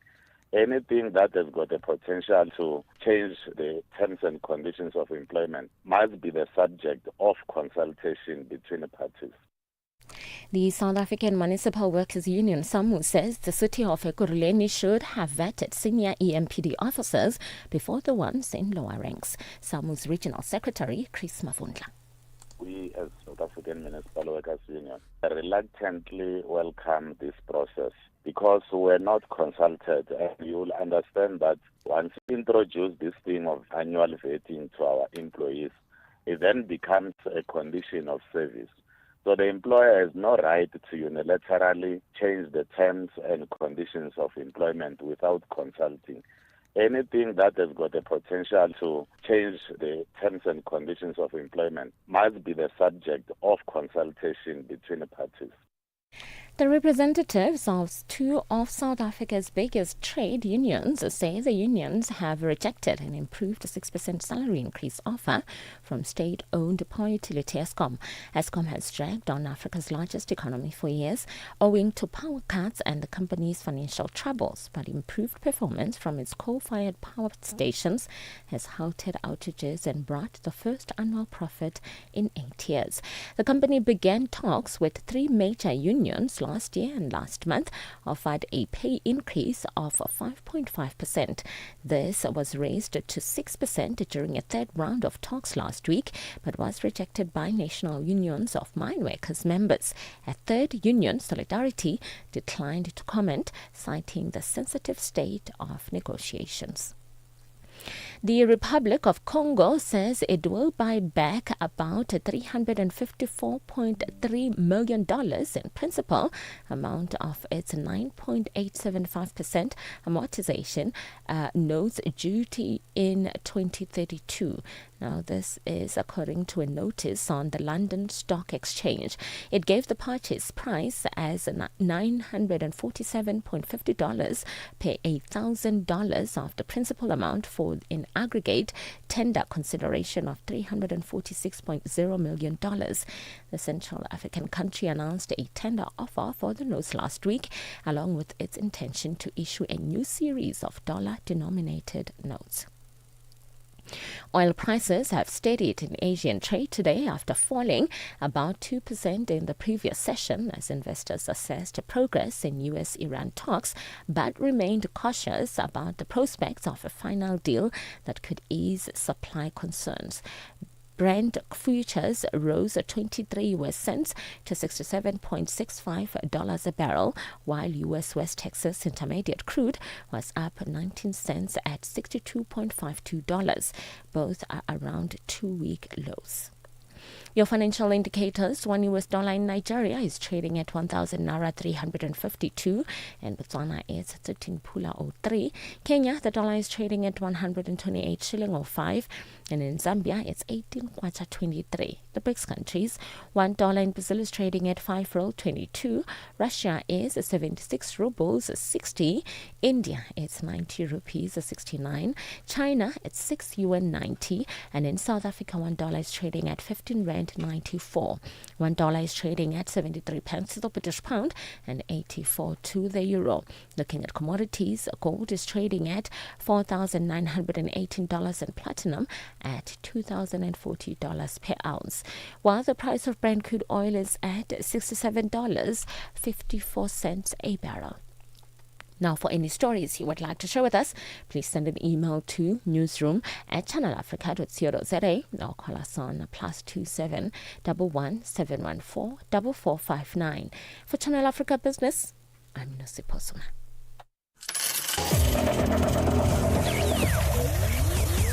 Business News on Channel Africa. The African Perspective. Wake up, Africa. Peter Ndoro and Asanda Beda are here to help you rise and shine. Weekdays, 6 till 9 a.m. Central African Time. Only on Channel Africa.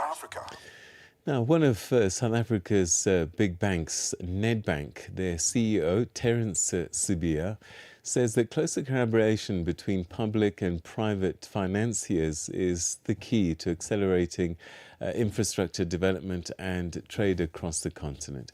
Speaking to Channel Africa at a recent African Union AU summit in Addis Ababa, Ethiopia, Sibiya highlighted the recent $8 billion investment package between South Africa and the African Export-Import Bank, Afrexim Bank, as a milestone that's expected to unlock blended finance, expand infrastructure, support entrepreneurs, amongst other things.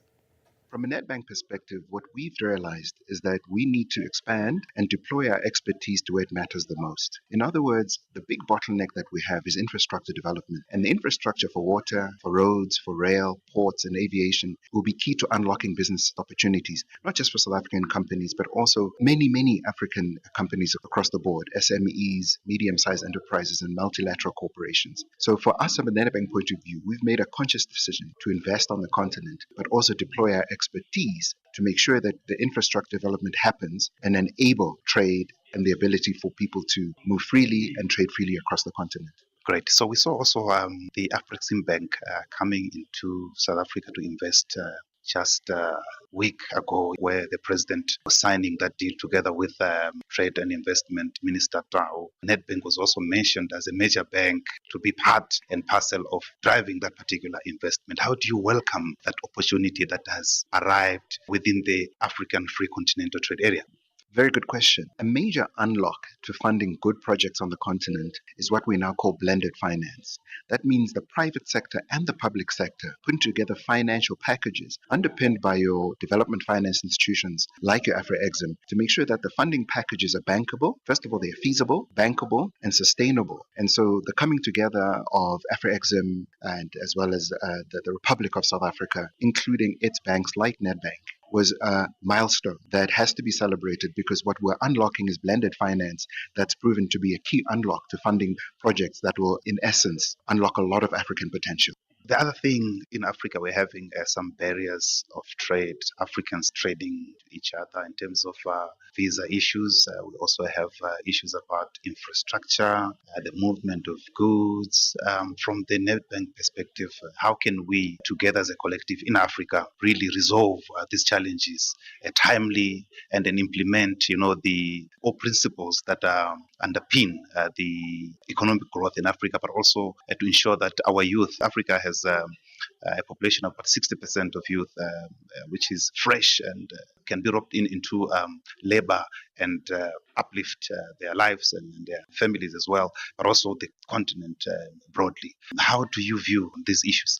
Fortunately, we as Nedbank are also big proponents of the African Continental Free Trade Area under the auspices of the AU, in whose building we're in today. So we see that from a commercial perspective, from a commercial bank perspective, a massive unlock in giving us the guardrails in order to implement some of the 2063 goals that the AU has outlined. All those challenges that you mentioned around youth unemployment, around infrastructure underdevelopment, around perhaps barriers to trade and movement of people across borders are all addressed in one way or another under Agenda 2063, and then the implementation of which is going to fall under the AFCFTA, of which Nedbank is a very strong proponent of. So we don't see just the challenges, but we see the opportunities, not just for African companies or South African companies in the case of South Africa, but for the whole continent. If we can get some of the protocols right, remove some of the non-tariff barriers, make sure some of the trade policies are in harmony so that goods and services can move freely and people can trade freely. One key aspect of that in enabling that will be how we implement these policy changes to harmonize policies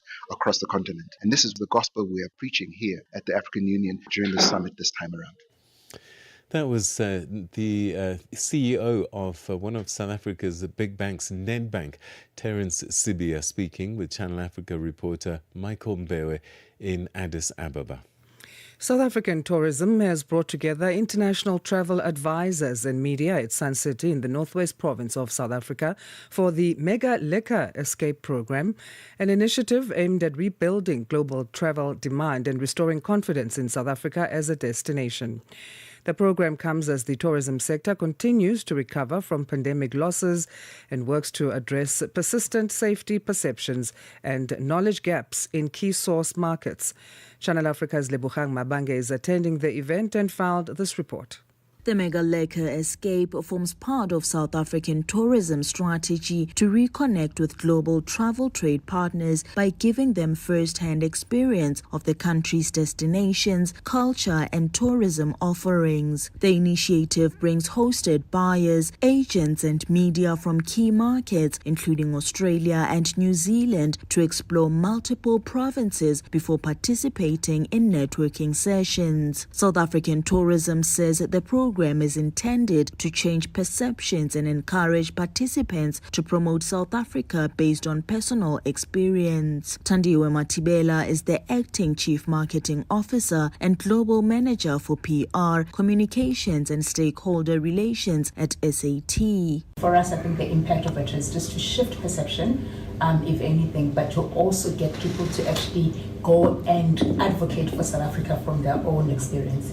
And I am really hoping that the Australians as well as the New Zealanders that are joining us here will agree with me that we've got a beautiful country, the little bits that you may have seen already, but that's what it's about. Matibela says that the program also addresses setbacks caused by the COVID-19 pandemic, which disrupted trade relationships and eroded destination knowledge among international partners. We do know that post-COVID, we lost a bit of our trade partners. About 40% of our trade partners were there, which meant that the knowledge that we'd actually built over time with those partners that were actually helping us tell the story of South Africa to the travelers that we're trying to get here was actually lost. So over the last 3 years, we've been trying to build that. But also we do know that we do have perception issues, where people have a very different view of South Africa.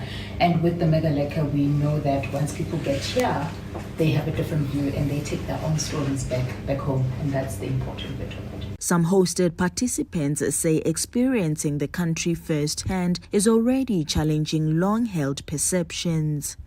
We were in Johannesburg yesterday. The agents were absolutely blown away by how safe they felt, how amazing a city it is, what's going on there. One of them's already got a booking. So that's why this is such an incredible initiative, because it does dispel so many of those sad sort of myths. I mean, every country's got its issues, and every capital city.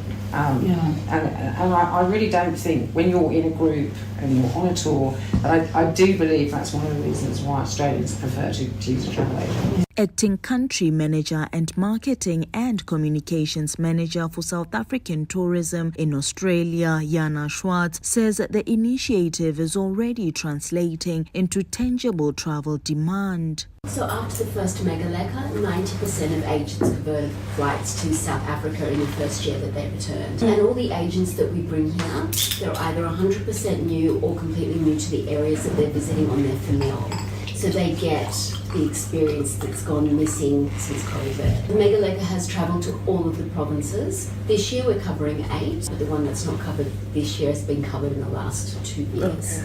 South African Tourism says strengthening trade relationships, rebuilding destination knowledge and correcting misperceptions remain key to sustaining recovery and improving South Africa's competitiveness in the global tourism market. Reporting for Channel Africa, I am Lebogang Mabange in Sun City, the northwest province of South Africa. South African Tourism has brought together international travel advisors and... Oh, we're going to take a break first. Okay, so there's quite a bit still to come right here on Channel Africa Rise and Shine program. I'm getting carried away and getting excited because there's quite a lot to still unpack. So stay with us for that. Channel Africa and you have got something in common. The thirst for knowledge. Conversations are happening, and Channel Africa is at the heart of them. We tell the African story with clarity, pride, and purpose, reaching audiences that matter to your brand. Partner with us and connect your business with listeners across borders in multiple languages and markets. For partnership opportunities, sponsorship, or sales, email us at partnership@channelafrica.co.za. Channel Africa, the African perspective. New day, new stories. Start your morning right with Rise and Shine on Channel Africa.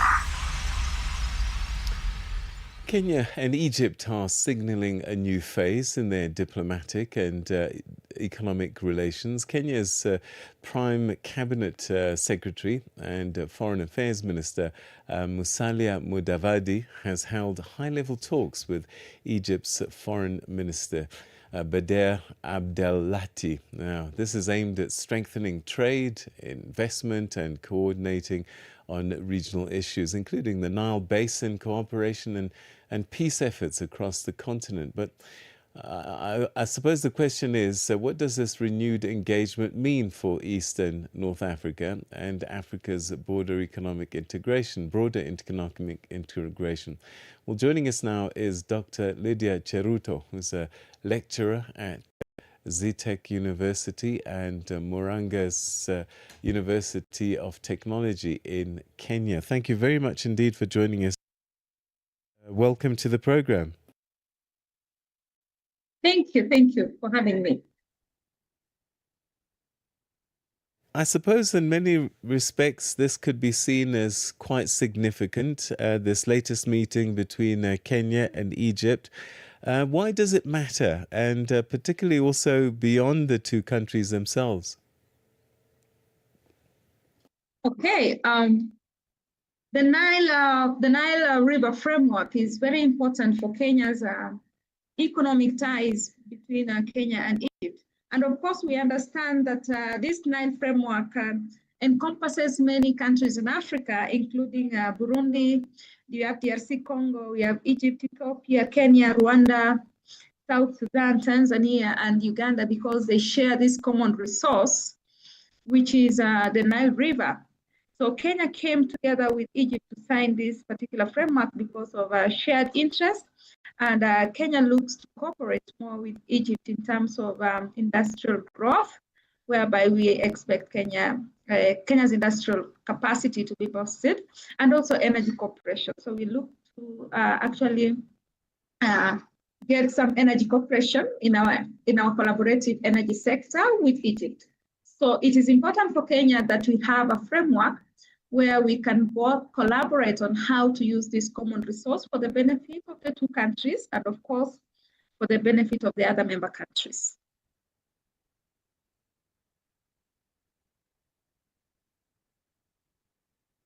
Kenya is a gateway to East Africa, many would say.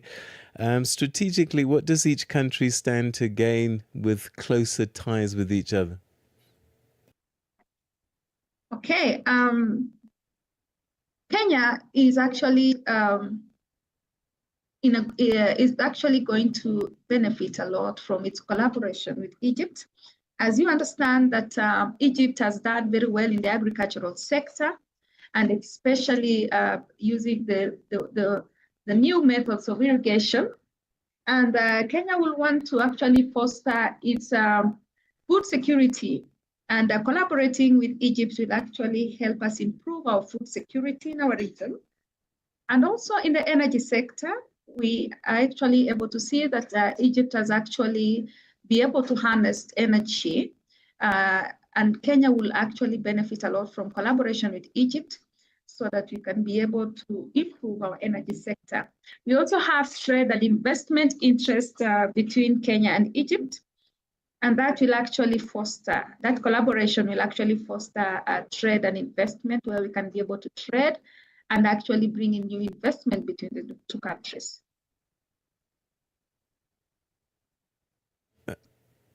Trade between many African countries remains relatively low, as we know, and we hear about this African Continental Free Trade Area Agreement framework. Could this fit into this? We have seen Africa has had a challenge with actually having the regional integration. And we even saw the establishment of the East African communities, which later collapsed and which actually later was resurrected. We've had collaborations even in the larger scale of COMESA and ECOWAS, but we have some problems that are systemic within the African region that makes it quite difficult for the African countries to actually put these collaborations into practice. So by trading and actually trying to bring these countries like Europe, DRC, Burundi, Kenya, Ethiopia, and others together, we are trying to actually still foster a regional integration, because the only way Africa can grow is through regional integration. So we have the resources, but what we lack is the collaboration. So if we can collaborate and actually deal with the challenges that we have as Africa, we are able to actually grow as a country. I know this Nile River framework will go through some challenges, because as countries, we have differing interests. And when you look at the Nile resource, we might have differing interests. And we can also differ on resource management as regions. But if we come together and actually find a common framework where we can design our national policies and our regional policies that in a way that they are harmonious, we can be able to foster regional integration. So this is a step towards strengthening even our regional integration, like the preferential trade agreement and among others. Dr. Cherutol, we're going to have to leave it there. Thank you very much indeed for joining us. It's been a pleasure talking to you. Thank you. It was Dr. Lydia Cherutol, who's a lecturer at Zitech University and Murang'a University of Technology in Kenya. Thank you for waking up with us, Africa. We are Rise and Shine. We enter the third and final hour now. Good morning to you if you've just joined Asanda, Beda and Peter Ndoro, your hosts. Let's start with our news at 8 o'clock Central African time. Here's Jolani Tulo Mwepe. SABC News. The African Perspective. Thank you, Asanda. Good morning. The U.S. is stepping up its global counter-terrorism efforts. About 100 United States military personnel have arrived in Nigeria to provide training, technical support and intelligence sharing to help combat extremist groups. Washington already has a small contingent of U.S. forces in the West African country. Tudo Ngobeni reports. According to flight tracking data, in recent days, several planes carrying U.S. troops and equipment have headed to Nigeria's northern states. Major General Samaila Uba, spokesperson for Nigeria's defense headquarters, has said the troops would train and advise local forces but not take part in combat. Earlier this month, Nigeria's military said it expected around 200 more U.S. troops. Presidential spokesperson Sunday Dare said Nigeria needed massive support from the U.S. government in terms of fighter jets and munitions, but declined to give numbers or a time frame. The family of ex-Zambian President Edgar Lungu, who died in South Africa last June, have dismissed allegations he was poisoned. According to the late politician's family, South African police also want custody of his body as part of the investigation. In a letter to the police seen by the BBC, their lawyers say the family are cooperating with criminal proceedings but maintain the allegations are unfounded and unsupported by credible evidence. It is the latest twist over the fate of Lungu's body, which remains in a morgue in South Africa and has been subject to an ongoing legal battle between his family and Zambia's government over where he should be buried. South Africa's police service has refused to comment on the letter sent by the Johannesburg law firm, which is representing the Lungu family. Lungu died of an undisclosed illness at the age of 68 at a hospital in South Africa's capital, Pretoria. Leader of South Africa's economic freedom fighters, Julius Malema, says the deployment of soldiers to assist police in gang-ridden areas demonstrates that President Cyril Ramaphosa has failed to combat crime in the country. Malema was speaking during the debate on the President's State of the Nation address in Parliament. His comments come after the President last week announced the deployment of SANDF officers to Gauteng and the Western Cape provinces to help combat illegal mining and gang violence. Malema delivered a harsh attack on Ramaphosa's performance as president. Under your term, crime is out of control and your deployment of the army is the last resort. You are admitting that you have failed to fight crime. The people of Gauteng have been terrorized for too long by the so-called Zamazamas, and on the deployment of the army, we have no choice but to support you because you have destroyed law enforcement capacity. Our concern is how do you deploy a military which have been crippled by austerity measures to fight crime? Details remain sketchy on the search for 5 workers at the Ekapa mine in Kimberley. In South Africa's Northern Cape province, the workers were trapped after a mud rush incident. In the early hours of yesterday, the mine released a statement following the incident confirming that 5 workers were unaccounted for. Trade union NUMSA has urged mine management to furnish it with details about the rescue efforts. And finally, faith and community leaders in Chicago have led a prayer vigil to honor U.S. civil rights activist, the Reverend Jesse Jackson. He died yesterday at the age of 84. Jackson was closely connected to the city. The leaders say he had paved the track for generations to come.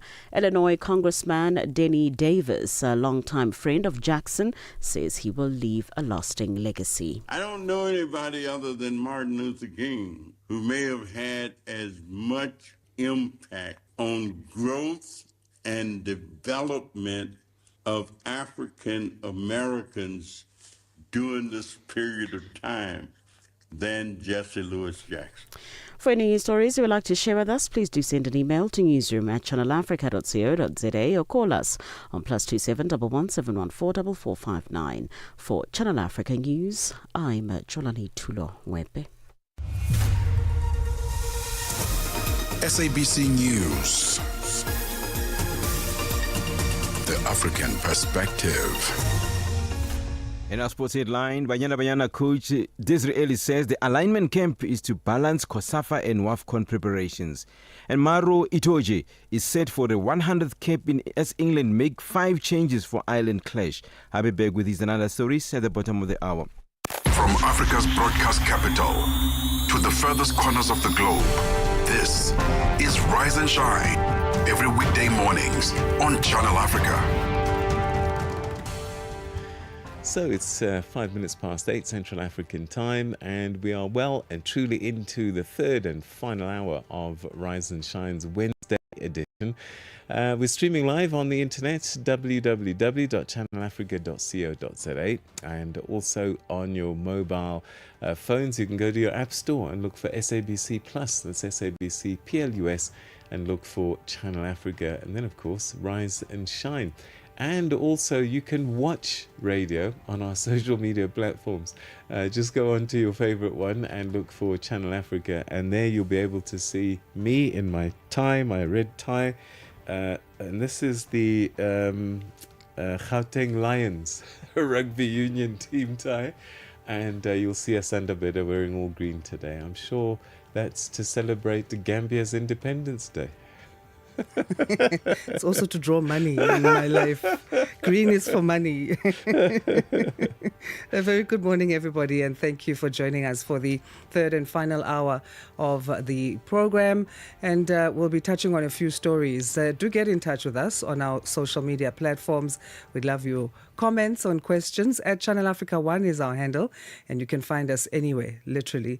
We'll look at one of the stories is former African Union or AU chairperson, Dr. Nkosazana Dlamini-Zuma, who is advocating for a borderless Africa with the free movement of people across the continent. Dlamini-Zuma now chairs the Advisory Council of the African Prosperity Network, and that's a non-governmental organization or NGO calling for a borderless Africa. How long do you think that will take us? We've kind of started, because you don't need a visa to travel to certain places on the continent, most of them. I want to believe that we'll get there. But how long? I don't know that we will, to be honest, perfectly honest with you. There's still this psychological divide between North Africa and Sub-Saharan Africa. Northern Africa,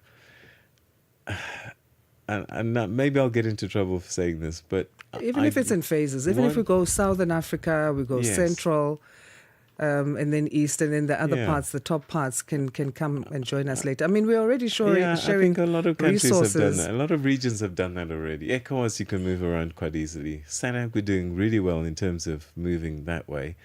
But there'll always be problem countries where, you know, it's a controversial issue. Let's be positive. It can happen. It can. And what else are we looking at? I will tell you. later. All right.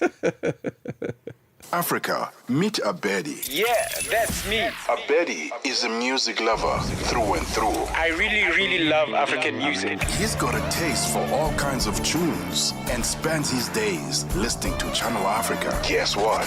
He didn't know. Okay. Channel Africa wants to help Abedi and all music lovers everywhere to discover even more incredible music. That is why Channel Africa is calling on all African musicians to submit their music.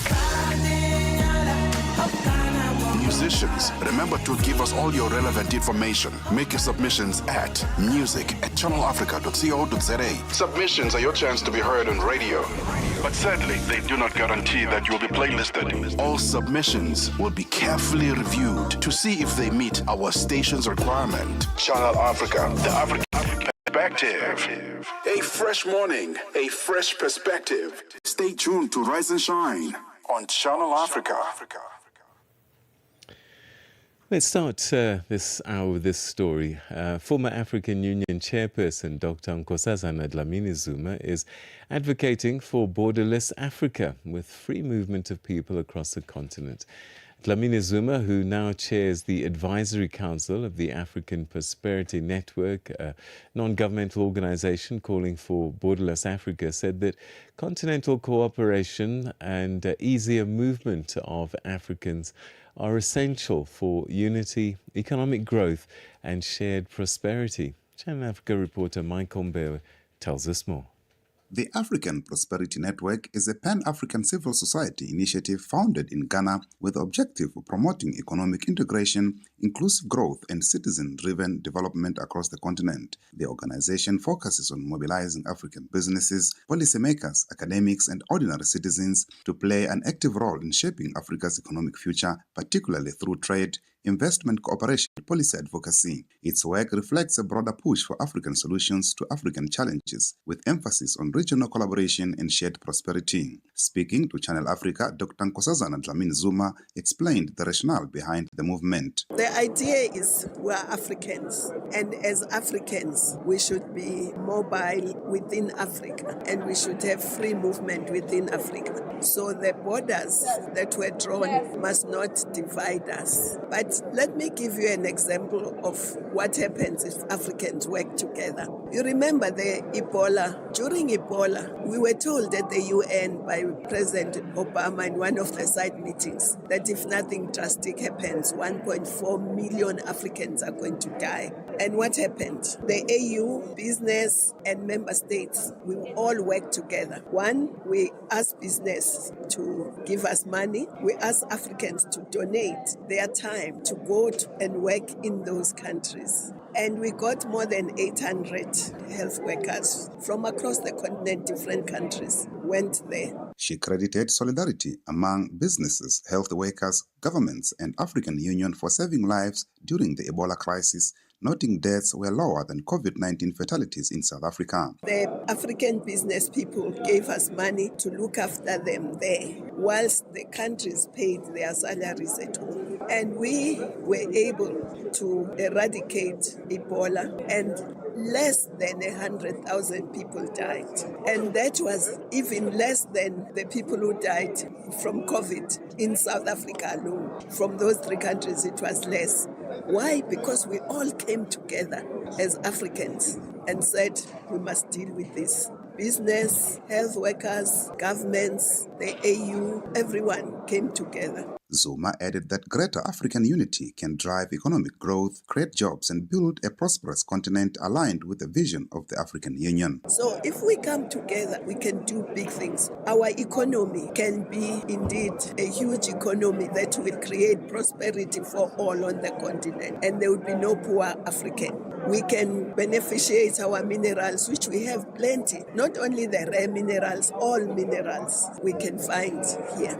And if we beneficiate retain them here, it means we create jobs here. It means we retain revenue here. And that revenue we use to deliver services to Africans, to create jobs, to do the skills revolution for young people. And we can be a great continent. The Africa we want is an Africa that reverses the present Africa. The present Africa is a rich Africa with poor Africans. We want an Africa where there are no poor. Since the ratification of Agenda 2063 years ago, implementation remains a concern. Zuma noted that slow progress on Agenda 2063 is largely due to poor implementation and limited citizen engagement, urging Africans and the media to help drive the vision of the African Union forward. I think it's just non-implementation of our own decisions. Even if we didn't decide anything new and we implemented everything we've decided, we will get there. But we must implement. But part of the barriers is us citizens, because we've detached ourselves from these decisions. And therefore, if government doesn't implement, everything is quiet. Whereas if citizens, as Agenda 2063 says, that this Africa we want must be driven by its people. So we are at fault as citizens. So every individual has a role to play in making sure that this happens. The media, of course, have got a bigger role to play because they've got a voice that reaches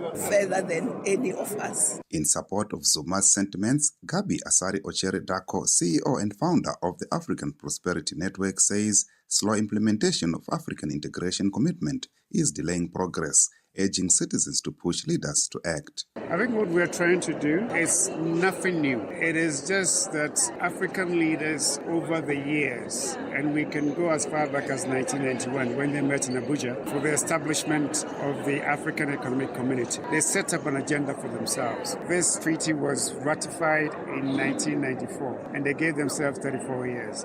Now, within the 34 years, they were going to have single currency, single central bank, customs union, there'll be free movement of people, goods and services, and they gave themselves up to 2028, which is just 2 years from now. From where we sit as Africans, whether you are in the SADC zone, whether you're in the ECOWAS zone, whether you're in EAC, COMESA, whichever regional bloc that you find yourselves in, the pace of implementation has not been fast enough. Then let the people say to them that, hey, implement those things that you have already agreed to. Michael Mbewe, Channel Africa News, Johannesburg. 8:15 Central African Time, and the story that's coming up next is staying in the country of South Africa, where we are broadcasting live from. So the South African National Defence Force has been deployed, or is about to be deployed, in helping police deal with crimes in some hotspots that are ravaged by crime. Certain provinces being targeted on this one. We'll get analysis, firstly the story, and then analysis on that. Africa Update on Channel Africa with Lulu Kabu. South Africa's President Cyril Ramaphosa has informed UN Secretary General Antonio Guterres that South Africa will withdraw its troop contribution to MONUSCO, the UN peacekeeping mission in the Democratic Republic of Congo, after nearly 27 years of involvement. Defense expert Dean Wingren, what are the main security implications of South Africa withdrawing troops from MONUSCO, and why now? South Africa has been part of the MONUSCO mission since it was established in 1999, and is South Africa's longest-running peacekeeping and peace enforcement mission. So it's not something to be taken lightly when the President says that he's unilaterally withdrawing from the mission. Why now is the question. Well, the MONUSCO mission has always been intended to be terminated initially at the end of 2025, and then it was extended to the end of this year. So with the funding crisis within the UN generally, there's less funds for these peacekeeping missions, and hence the UN has had to cut back on the various contributing countries and equipment. Africa Update with Lulu Kabu, 12 to 1 p.m. Central African Time. Your morning companion with the stories that matter. This is Rise and Shine on Channel Africa. Some defense analysts say the deployment of the South African National Defence Force in areas ravaged by crime in the Western Cape, Eastern Cape and Gauteng provinces cannot be supported and condoned. President Cyril Ramaphosa, in his State of the Nation address speech last week, said the deployment of soldiers will assist the police in dealing with crime in these areas, as well as rampant gangsterism. The SABC's Mkhokheli Bandla reports. Last week, Ramaphosa announced that soldiers will be deployed in Gauteng and Western Cape to help stabilize volatile communities. However, there are questions about what soldiers can realistically achieve on the ground and whether they are equipped for this kind of operation. The announcement by the President to deploy our soldiers in the streets against our own citizens can never be supported and condoned in a constitutional democracy like ours. This is more so where we have a dilapidated and defunded defence force with very poor defence capabilities left, and a South African police service with a budget 3 times that of the defence force and with many more policemen and women than what the defence force has available. Government has turned to the military before in times of crisis with mixed results. The key concern now is whether this intervention will deliver lasting impact or repeat past shortcomings. This deployment in support of the South African Police Service is a strong indication of a serious structural challenge and deficit and a decay within the police service capabilities and their commitment. The primary constitutional mandate of the police service is to protect and safeguard our citizens and people within the borders of South Africa, while that of the Defence Force is to protect the integrity of our land and secure the safety of our people from threats coming from outside of our borders. The primary training objectives of our soldiers is not to do policing work within our borders, while they can assist on a very short term and with a very specific in and out mandate and objectives. But beyond operational challenges, there are growing concerns about the risks of deploying soldiers in civilian spaces and what this means for communities already living in fear. If not, it can give the impression of a more militarized state, which is devastating for our democracy and for investors' confidence. Rather address the challenges and deficits within the police service on an urgent and quick basis and let the Defence Force be repositioned and reprioritized to protect our land borders, maritime terrain and our airspace. We need strong and decisive political and operational leadership and an adequate budget to support such a new Defence Force prioritized strategy. Stakeholders on defense say deployment of soldiers is set to become a major flashpoint. They say it will test whether government's tough talk on crime is matched by a clear strategy, firm timelines, and a credible plan to dismantle gangs for good. Mkhokheli Bandla, SABC News, Parliament. Meanwhile, South Africa's Deputy Defence Minister, Major General retired Bantu Holomisa, has confirmed that members of the SANDF are ready to be deployed to support police operations. He now joins us to discuss this further. Major General Holomisa, thank you for joining us and good morning. Good morning. Good morning to you and to our listeners. So you've welcomed the deployment of troops to assist police in violent areas in South Africa. Can you tell us why that is? I'm the Deputy Minister of Defense and I carry orders as a disciplined soldier myself.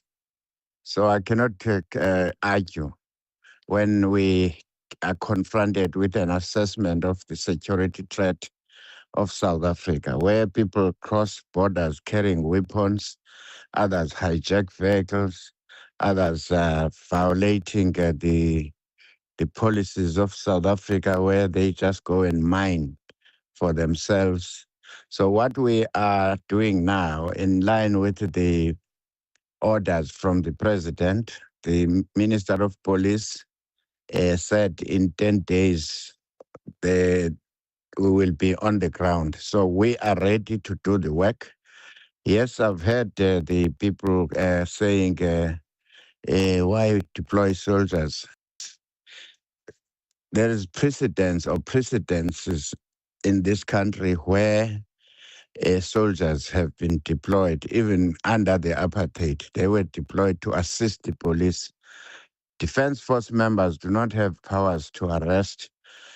That power rests with the police. But if the police and the state intelligence have assessed the situation that it is dangerous to use police only, Defense Force is not going to fold its arms there. Their responsibility also, among others, is to make sure that South Africa is safe. So when you have people moving in South Africa carrying weapons, then what must we do? I'm not interested in theories. We've done this before. All what we should be looking at is to assess the negative things which were done in the past and make sure that when we issue orders to the troops, they know exactly what's the mission. The other thing which we need to look at for a long-term solution in this, people are complaining about flooding of drugs in South Africa. Where are they coming from? Can the people who are going to chase around the townships and the cities have access or capacity to order drugs from South America and other countries? The answer is no, but who are the kingpins? So the police and state intelligence must give us thorough intelligence, hardcore intelligence, so that we can attend and visit these places and arrest those who are bringing these unnecessary products in this country. As we mentioned before, the provinces of the Eastern Cape, Western Cape and Gauteng are going to be covered here. What else can you share with us in terms of strategy and logistics? You mentioned that intelligence is needed. In terms of the strategy, there's nothing I can share with you. Otherwise, I will be alerting the criminals to hide whatever. But one of the principles of war is surprise, speed and control. But the important one is surprise. So what we are doing now is to get a briefing, thorough briefing from the intelligence, military intelligence, state security agency, as well as police crime intelligence. Out of that, then we can say, all right, we move in at night, we move in during the day, or the other, we drop troops to patrol the area. So those details are not for public consumption for now. How would communities receive the deployment of the army in their areas? Because another argument is that soldiers are not police. Or they may be trained in ways that are perhaps too heavy-handed and therefore cannot instill public order. Does training type matter here? The training and also the briefing is important to those who will be deployed. But that theory you're advancing has been overtaken by events in the past where we have deployed soldiers. I was in charge, for instance, in Transkei, in charge of Transkei government then. This is the policy at national level, even under de Klerk, even under Mandela, Cyril Ramaphosa. The defense will always be ready to assist the police.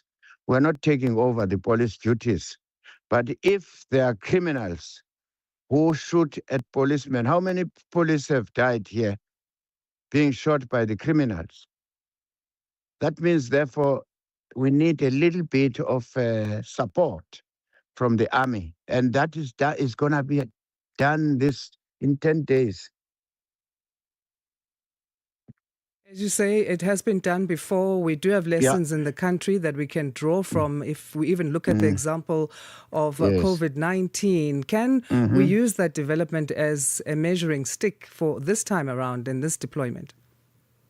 Definitely. That's why there has to be a debrief or briefing to the troops when they are given orders to say, remember the incident which happened on this. Remember the incident where soldiers were reported to be kicking civilians. That will not be tolerated this time around.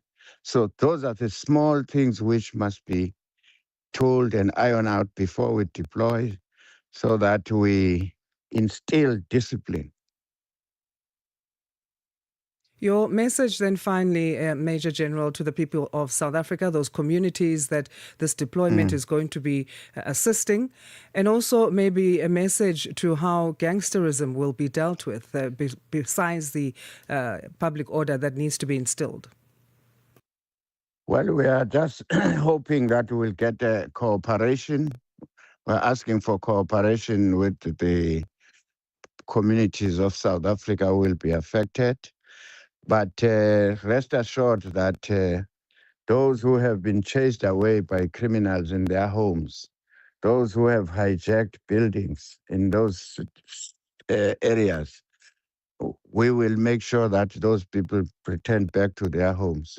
We can't allow criminals to toss us around in this country.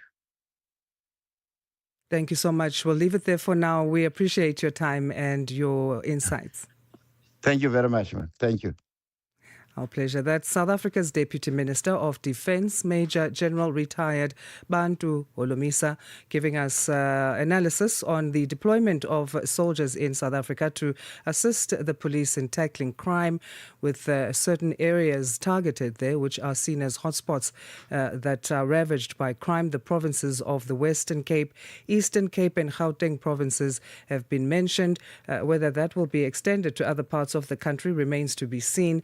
And then the criticism, of course, that comes with that, and him allaying fears for the communities to be assured that this will be in their best interest.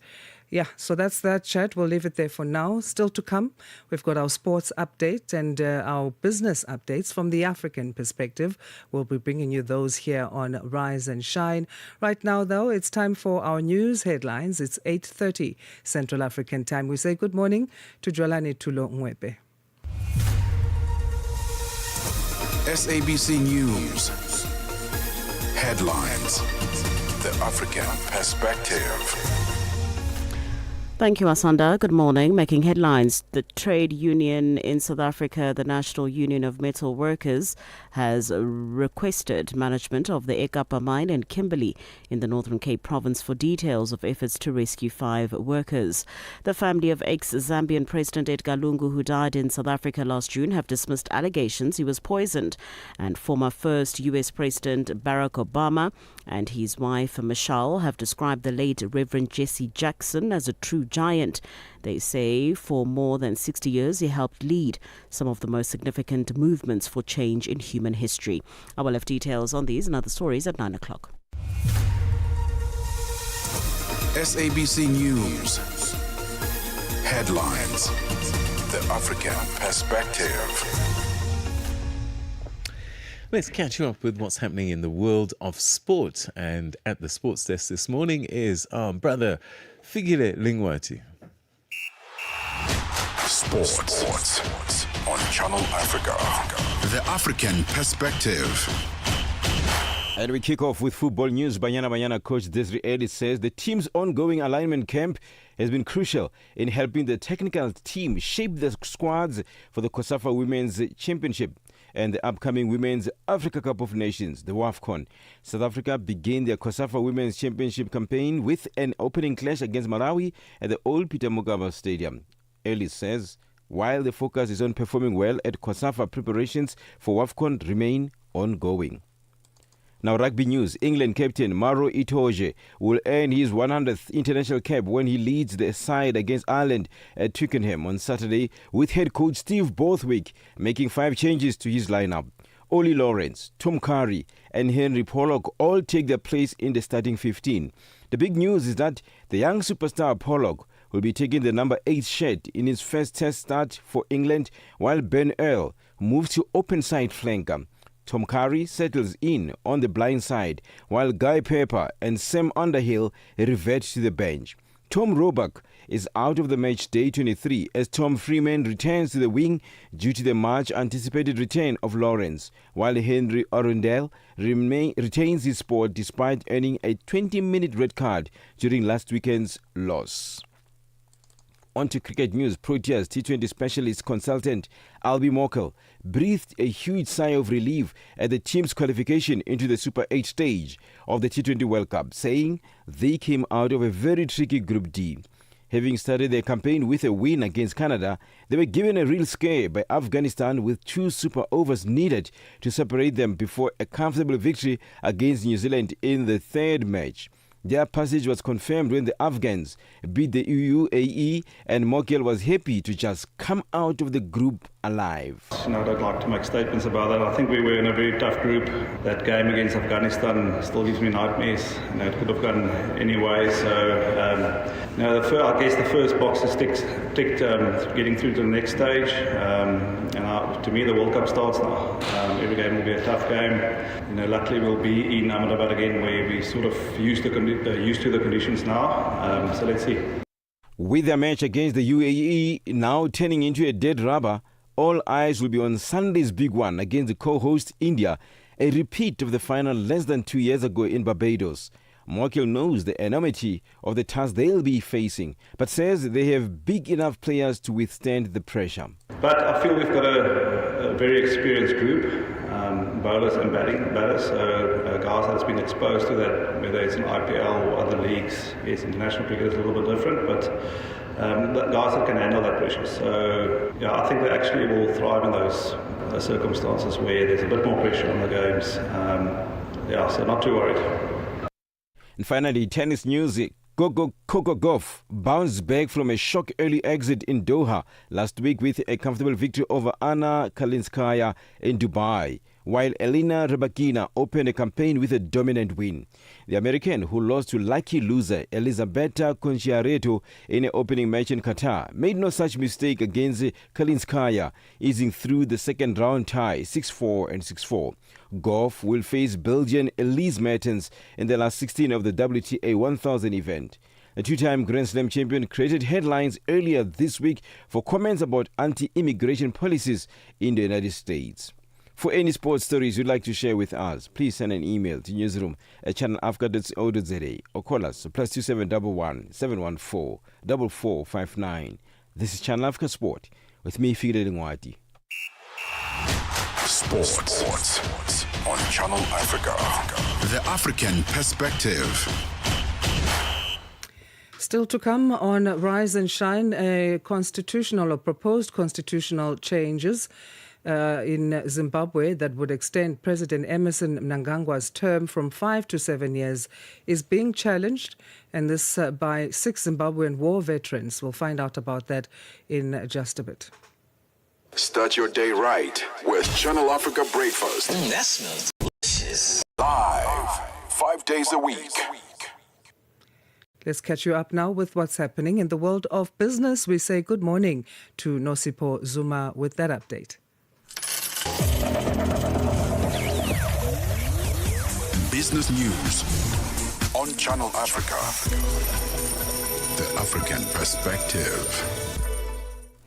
Thank you, Asanda. Good morning. In your business news this hour, South Africa's Eastern Cape province has recorded the highest unemployment rate. Now, that's according to Statistician General Risenga Maluleke's quarterly labor surveys report, which he released yesterday. The report indicates that the unemployment rate in the province increased by 1.3 percentage points to reach 42.5% in the fourth quarter of last year. 30,000 jobs were lost during the last 3 months in the province. The province's government spokesperson, Kuselwa Ranki. The provincial government notes the report with concern. These results confirm that unemployment remains one of the most pressing socio-economic challenges facing the province. They further highlight persistent structural constraints that continue to limit the pace of job creation, particularly in rural areas. Notwithstanding these challenges, the provincial government remains encouraged by positive developments in some of the key sectors of our economy. The report shows that the national unemployment rate decreased by 0.5 of a percentage point to 31.4% in the fourth quarter of 2025. The Southern African Municipal Workers Union, SAMU, has slammed the Johannesburg's city of Ekurhuleni for vetting over 3,000 EMPD officers without necessary consultation. The vetting process, which began on Monday, comes after witnesses that have testified before the Madlanga Commission of Inquiry made allegations of corruption in the EMPD. SAMU claims the process is unfair and lacks transparency. Chris Mavundla is the union's regional secretary.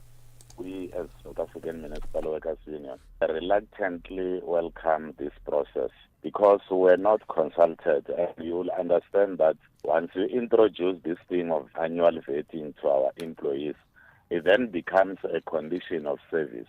So the employer has no right to unilaterally change the terms and conditions of employment without consulting. Anything that has got the potential to change the terms and conditions of employment must be the subject of consultation between the parties.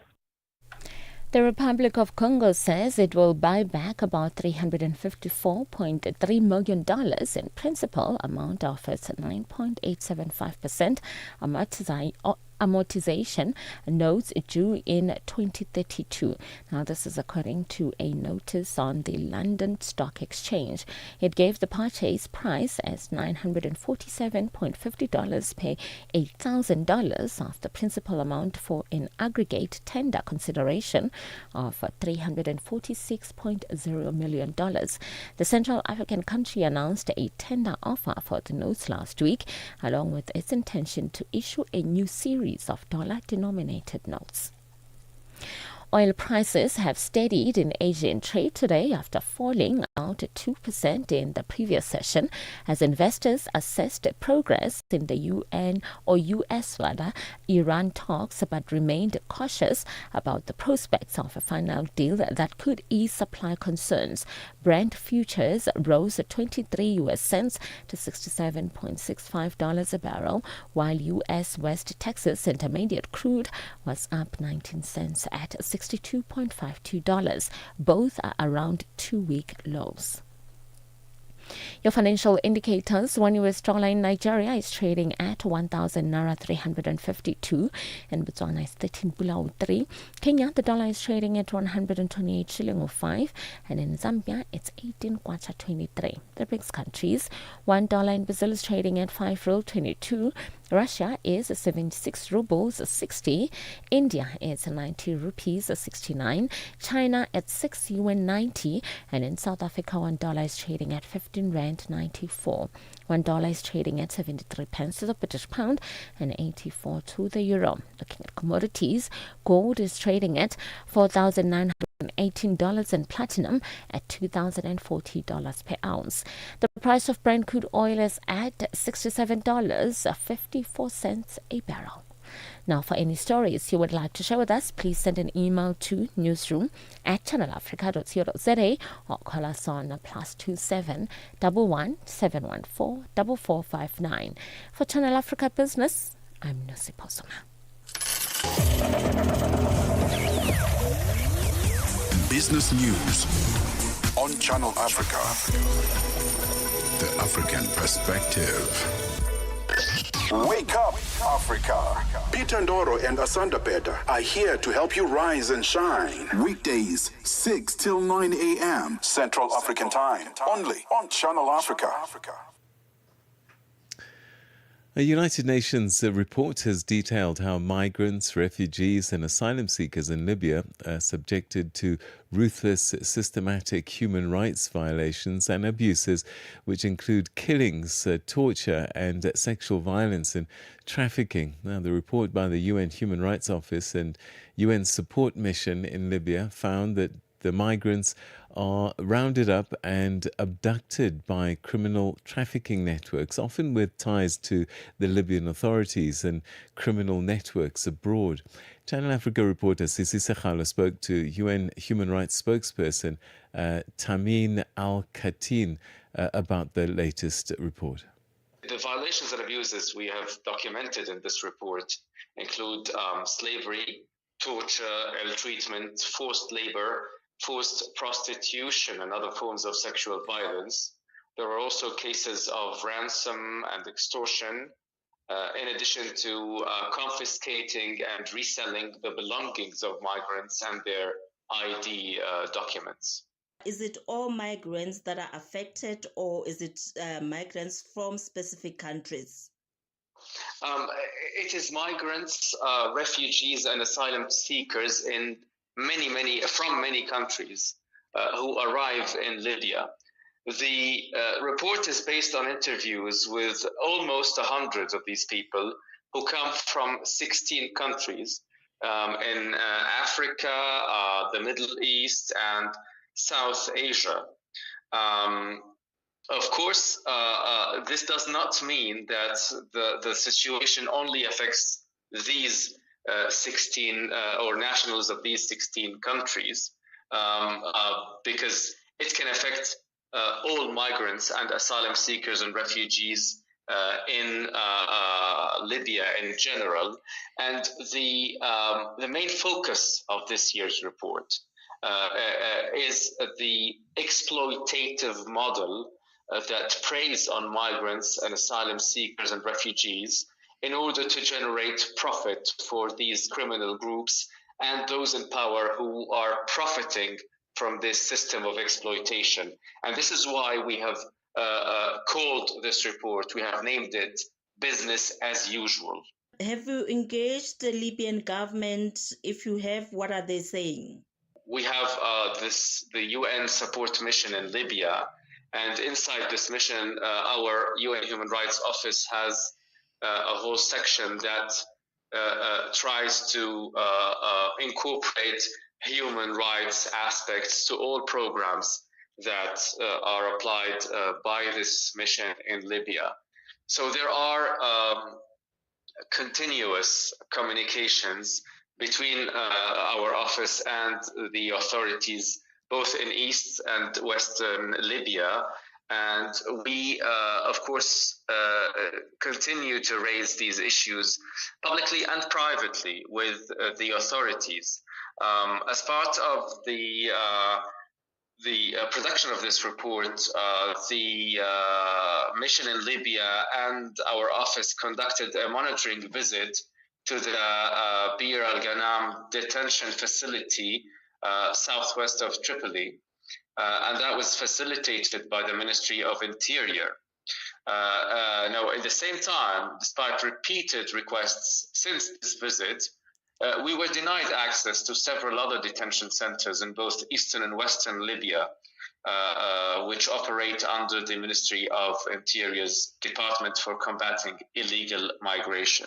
So we hope for more cooperation with the authorities, especially regarding the situation of migrants. What do you suggest as a way forward? The recommendations of this report are very clear, and it is important for the Libyan authorities to read them very carefully and for the international community. The Libyan authorities must immediately release all those arbitrarily detained, whether they were migrants, asylum seekers, or refugees, and end all forms of arbitrary detention. It is also very important that migrants, asylum seekers, and refugees are not treated as criminals or as a national or public security threats themselves. And reform to migration management and border control is very important as well. The Libyan authorities must cease all dangerous interception practices at sea, and they should decriminalize irregular entry, stay, and exit from the country. All forms of modern slavery, forced labor, and human trafficking must end, and there must be accountability. All these violations that are reported and documented in this report must not go without accountability. The authorities have the obligation to investigate each and every violation and abuse that is reported and bring those responsible to account before a court of law. Still to come, we find out why 6 war veterans have gone to court in Zimbabwe to try and stop a constitutional amendment. All of that still to come. Stella Longwe pamalonje. Apa ndikatswiri oyimba wa dziko la Zambia ameneyu ndi Isaac Zulu Isaac. Apa pali nyimbo imene munayimba yomwe ikuti manda ambeta. Nyimbo imene imakamba zotani? Nyimbo imeneyi ndinayimba zona ndikuchoka pasi pa mtima amba kakuona ma situation yena amene amachitika makamaka kukhala chikulisa achinyamata kapena azibambo tita azibambo. So kambiri chimapezeka kuti azibambo bena aliko amene amakhala ndi mitima ankhanza osadziwa mosamalirira banja kuti wachikondi wanga ndifuna kukhala naye mnjira yotani kuti moyo wake ukhale wosangalala. Ndino zimafika pena zoti mwina wachimayi walemedwa nazo nkhanza za munthu wachimuna kapena kuti abambo khala nawo pa nyumba. Ena amafika pa mtima pokamba mawu kuti ine munthu amuna anga pondikwatira ananditenga ku makolo sanatenge m'munsi mwa mtengo. Ndino nisafe chifukwa cha chikondi. Kulibe manda ambeta ngakhale tapita ku manda wina akafa munthu wokwatira kapena osakwatiwa sipamalembeka kuti pafa munthu amene sadalepo mbanja. Tengati wamphamvu kuti iyayi azibambo azisamalira bwino akazi osachitira nkhanza komanso azimayemera kuona mazunzo iyayi kulibe manda ambeta. Malonje pa nthawi ya 6 koloko kufikira 7 koloko madzulo. Lowiruka ndi Stella Longwe. A fresh morning, a fresh perspective. Stay tuned to Rise and Shine on Channel Africa.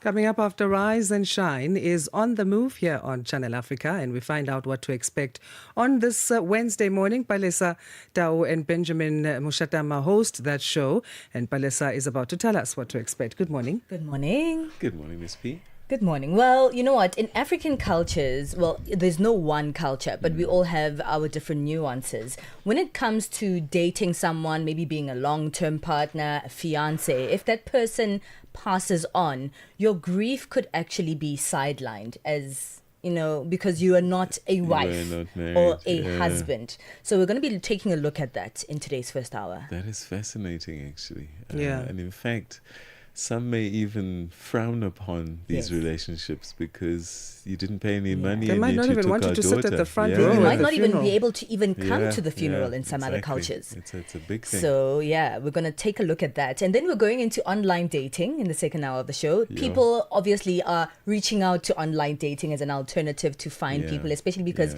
not everyone wants to be out there actually, you know, meeting people in person and very social. But how do you make sure you get picked?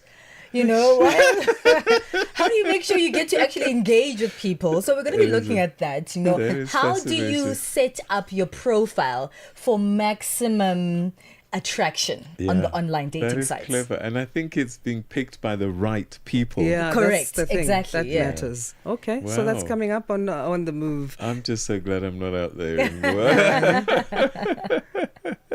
Download the SABC app and take Channel Africa with you everywhere you go. Darubini ya Afrika. I am Henry Shakif. Tumeona chapisho mapema hii leo ya kwamba Wizara ya Mambo ya Nje ya nchini Marekani imesema inapitia upya uhusiano wake na nchi ya Tanzania. Pengine taarifa hii imepokelewaje na wananchi wa Tanzania? Cha kwanza tumeiona taarifa ambayo imetoka leo. Sisi kwetu taarifa hii haikutushangaza wala haikutushtua kwa sababu tulishaona taarifa kama hiyo imetoka kwenye ubalozi wa Marekani nchini Tanzania, ikiwa imetolewa na Bwana Tom Pigot. Umezungumza kwa kina kabisa. Haya ni malalamiko ambayo yamekuwa yakijitokeza mara kwa mara. Unadhani sasa je, wana hoja ya msingi? Unauliza maswali mazuri sana na maswali ya tafakari. Maswali ambayo hayawezi kujibiwa kwa dakika moja au kwa siku moja. Ni maswali yanayohitaji tafiti, yanayohitaji kusoma. Darubini ya Afrika kila Jumatatu hadi Ijumaa kuanzia saa 11 kamili hadi saa 12 kamili jioni majira ya Afrika ya Kati. Africa Update on Channel Africa with Lulu Kabu. South Africa's President Cyril Ramaphosa has informed UN Secretary General Antonio Guterres that South Africa will withdraw its troop contribution to MONUSCO, the UN peacekeeping mission in the Democratic Republic of Congo, after nearly 27 years of involvement. Defense expert Dean Wingren, what are the main security implications of South Africa withdrawing troops from MONUSCO, and why now? South Africa has been part of the MONUSCO mission since it was established in 1999 and is South Africa's longest running peacekeeping and peace enforcement mission. So it's not something to be taken lightly when the President says that he's unilaterally withdrawing from the mission. Why now is the question. Well, the MONUSCO mission has always been intended to be terminated initially at the end of 2025, and then it was extended to the end of this year. So with the funding crisis within the UN generally, there's less funds for these peacekeeping missions, and hence the UN has had to cut back on the various contributing countries and equipment. Africa Update with Lulu Kabu, 12 to 1 p.m. Central African Time. Mornings made better with Peter and Asanda on Rise and Shine. Weekdays, 6 till 9 Central African Time on Channel Africa. South Africa's official unemployment rate has declined slightly to 31.4% in the fourth quarter of 2025. According to the quarterly Labour Force Survey, the number of employed persons increased by 44,000 to reach 17.1 million, while the number of unemployed people fell by 172,000 to 7.8 million compared to the previous quarter. As a result, the labour force shrank by 128,000, contributing to a 0.5 percentage point drop in the unemployment rate. Let's take a listen to Channel Africa's economics reporter now, Innocent Samosa, who took to the streets to hear directly from citizens about how this reality is impacting their daily lives. South Africa's jobless rate eases to 5-year low as formal jobs rise, but youth remain under pressure. Briefing the media, Statistician General Risenga Maluleke said the data reflect gradual but uneven progress. So indeed, one thing that we are seeing as a nation is that we are making recoveries on the job markets. We are seeing people getting into the job market, while those that are unemployed continue to decline, leading to the decline in the unemployment rate headline. Meanwhile, Stats SA's quarterly labour force survey director Dihlulelo Poshoko says the largest decline in employment were recorded in the trade sector. Informal trade was the main contributor to the decrease in industry employment.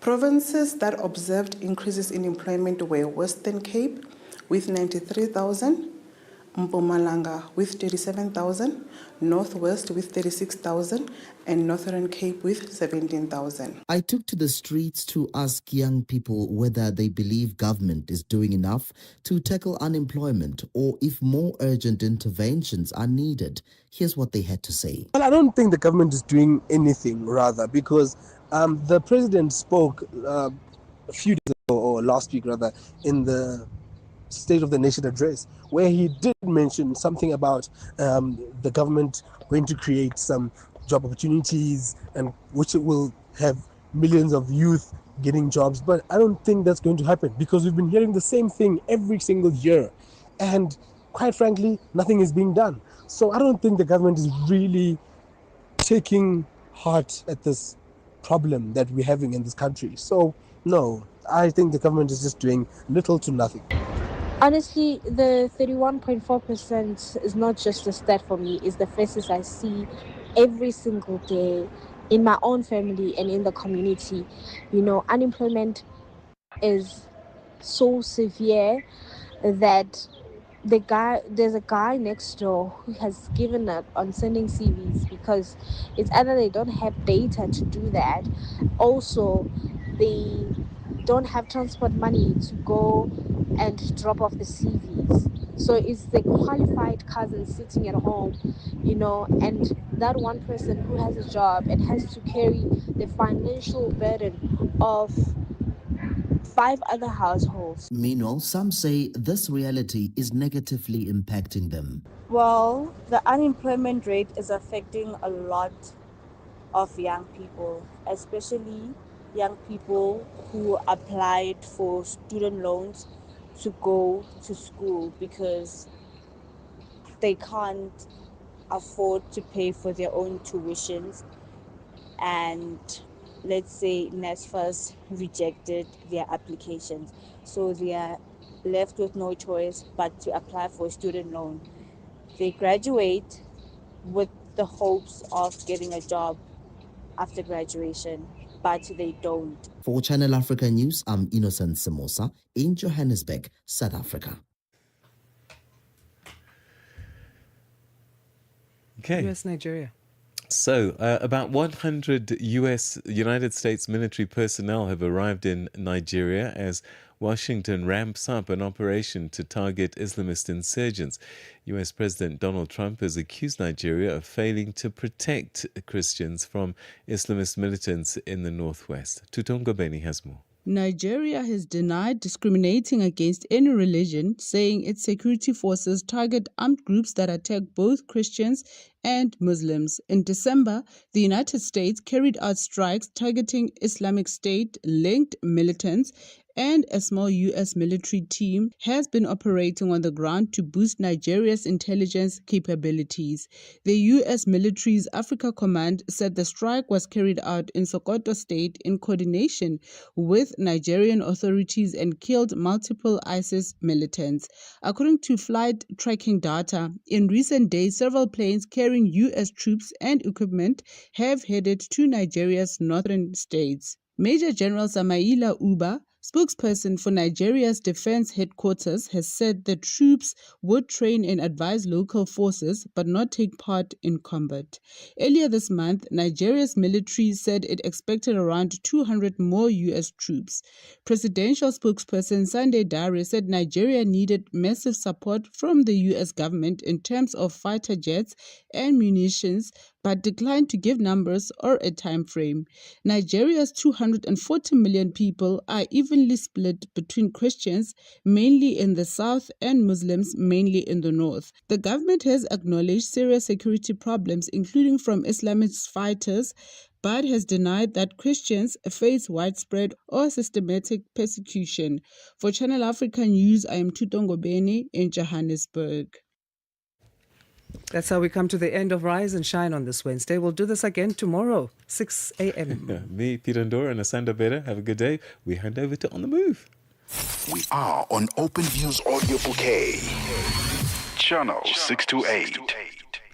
Good morning. It's 9 a.m. Central Africa time. Time for On the Move with myself, Palisa Tau, and Benjamin Moshatama. But first, let's get our latest news update. SABC News.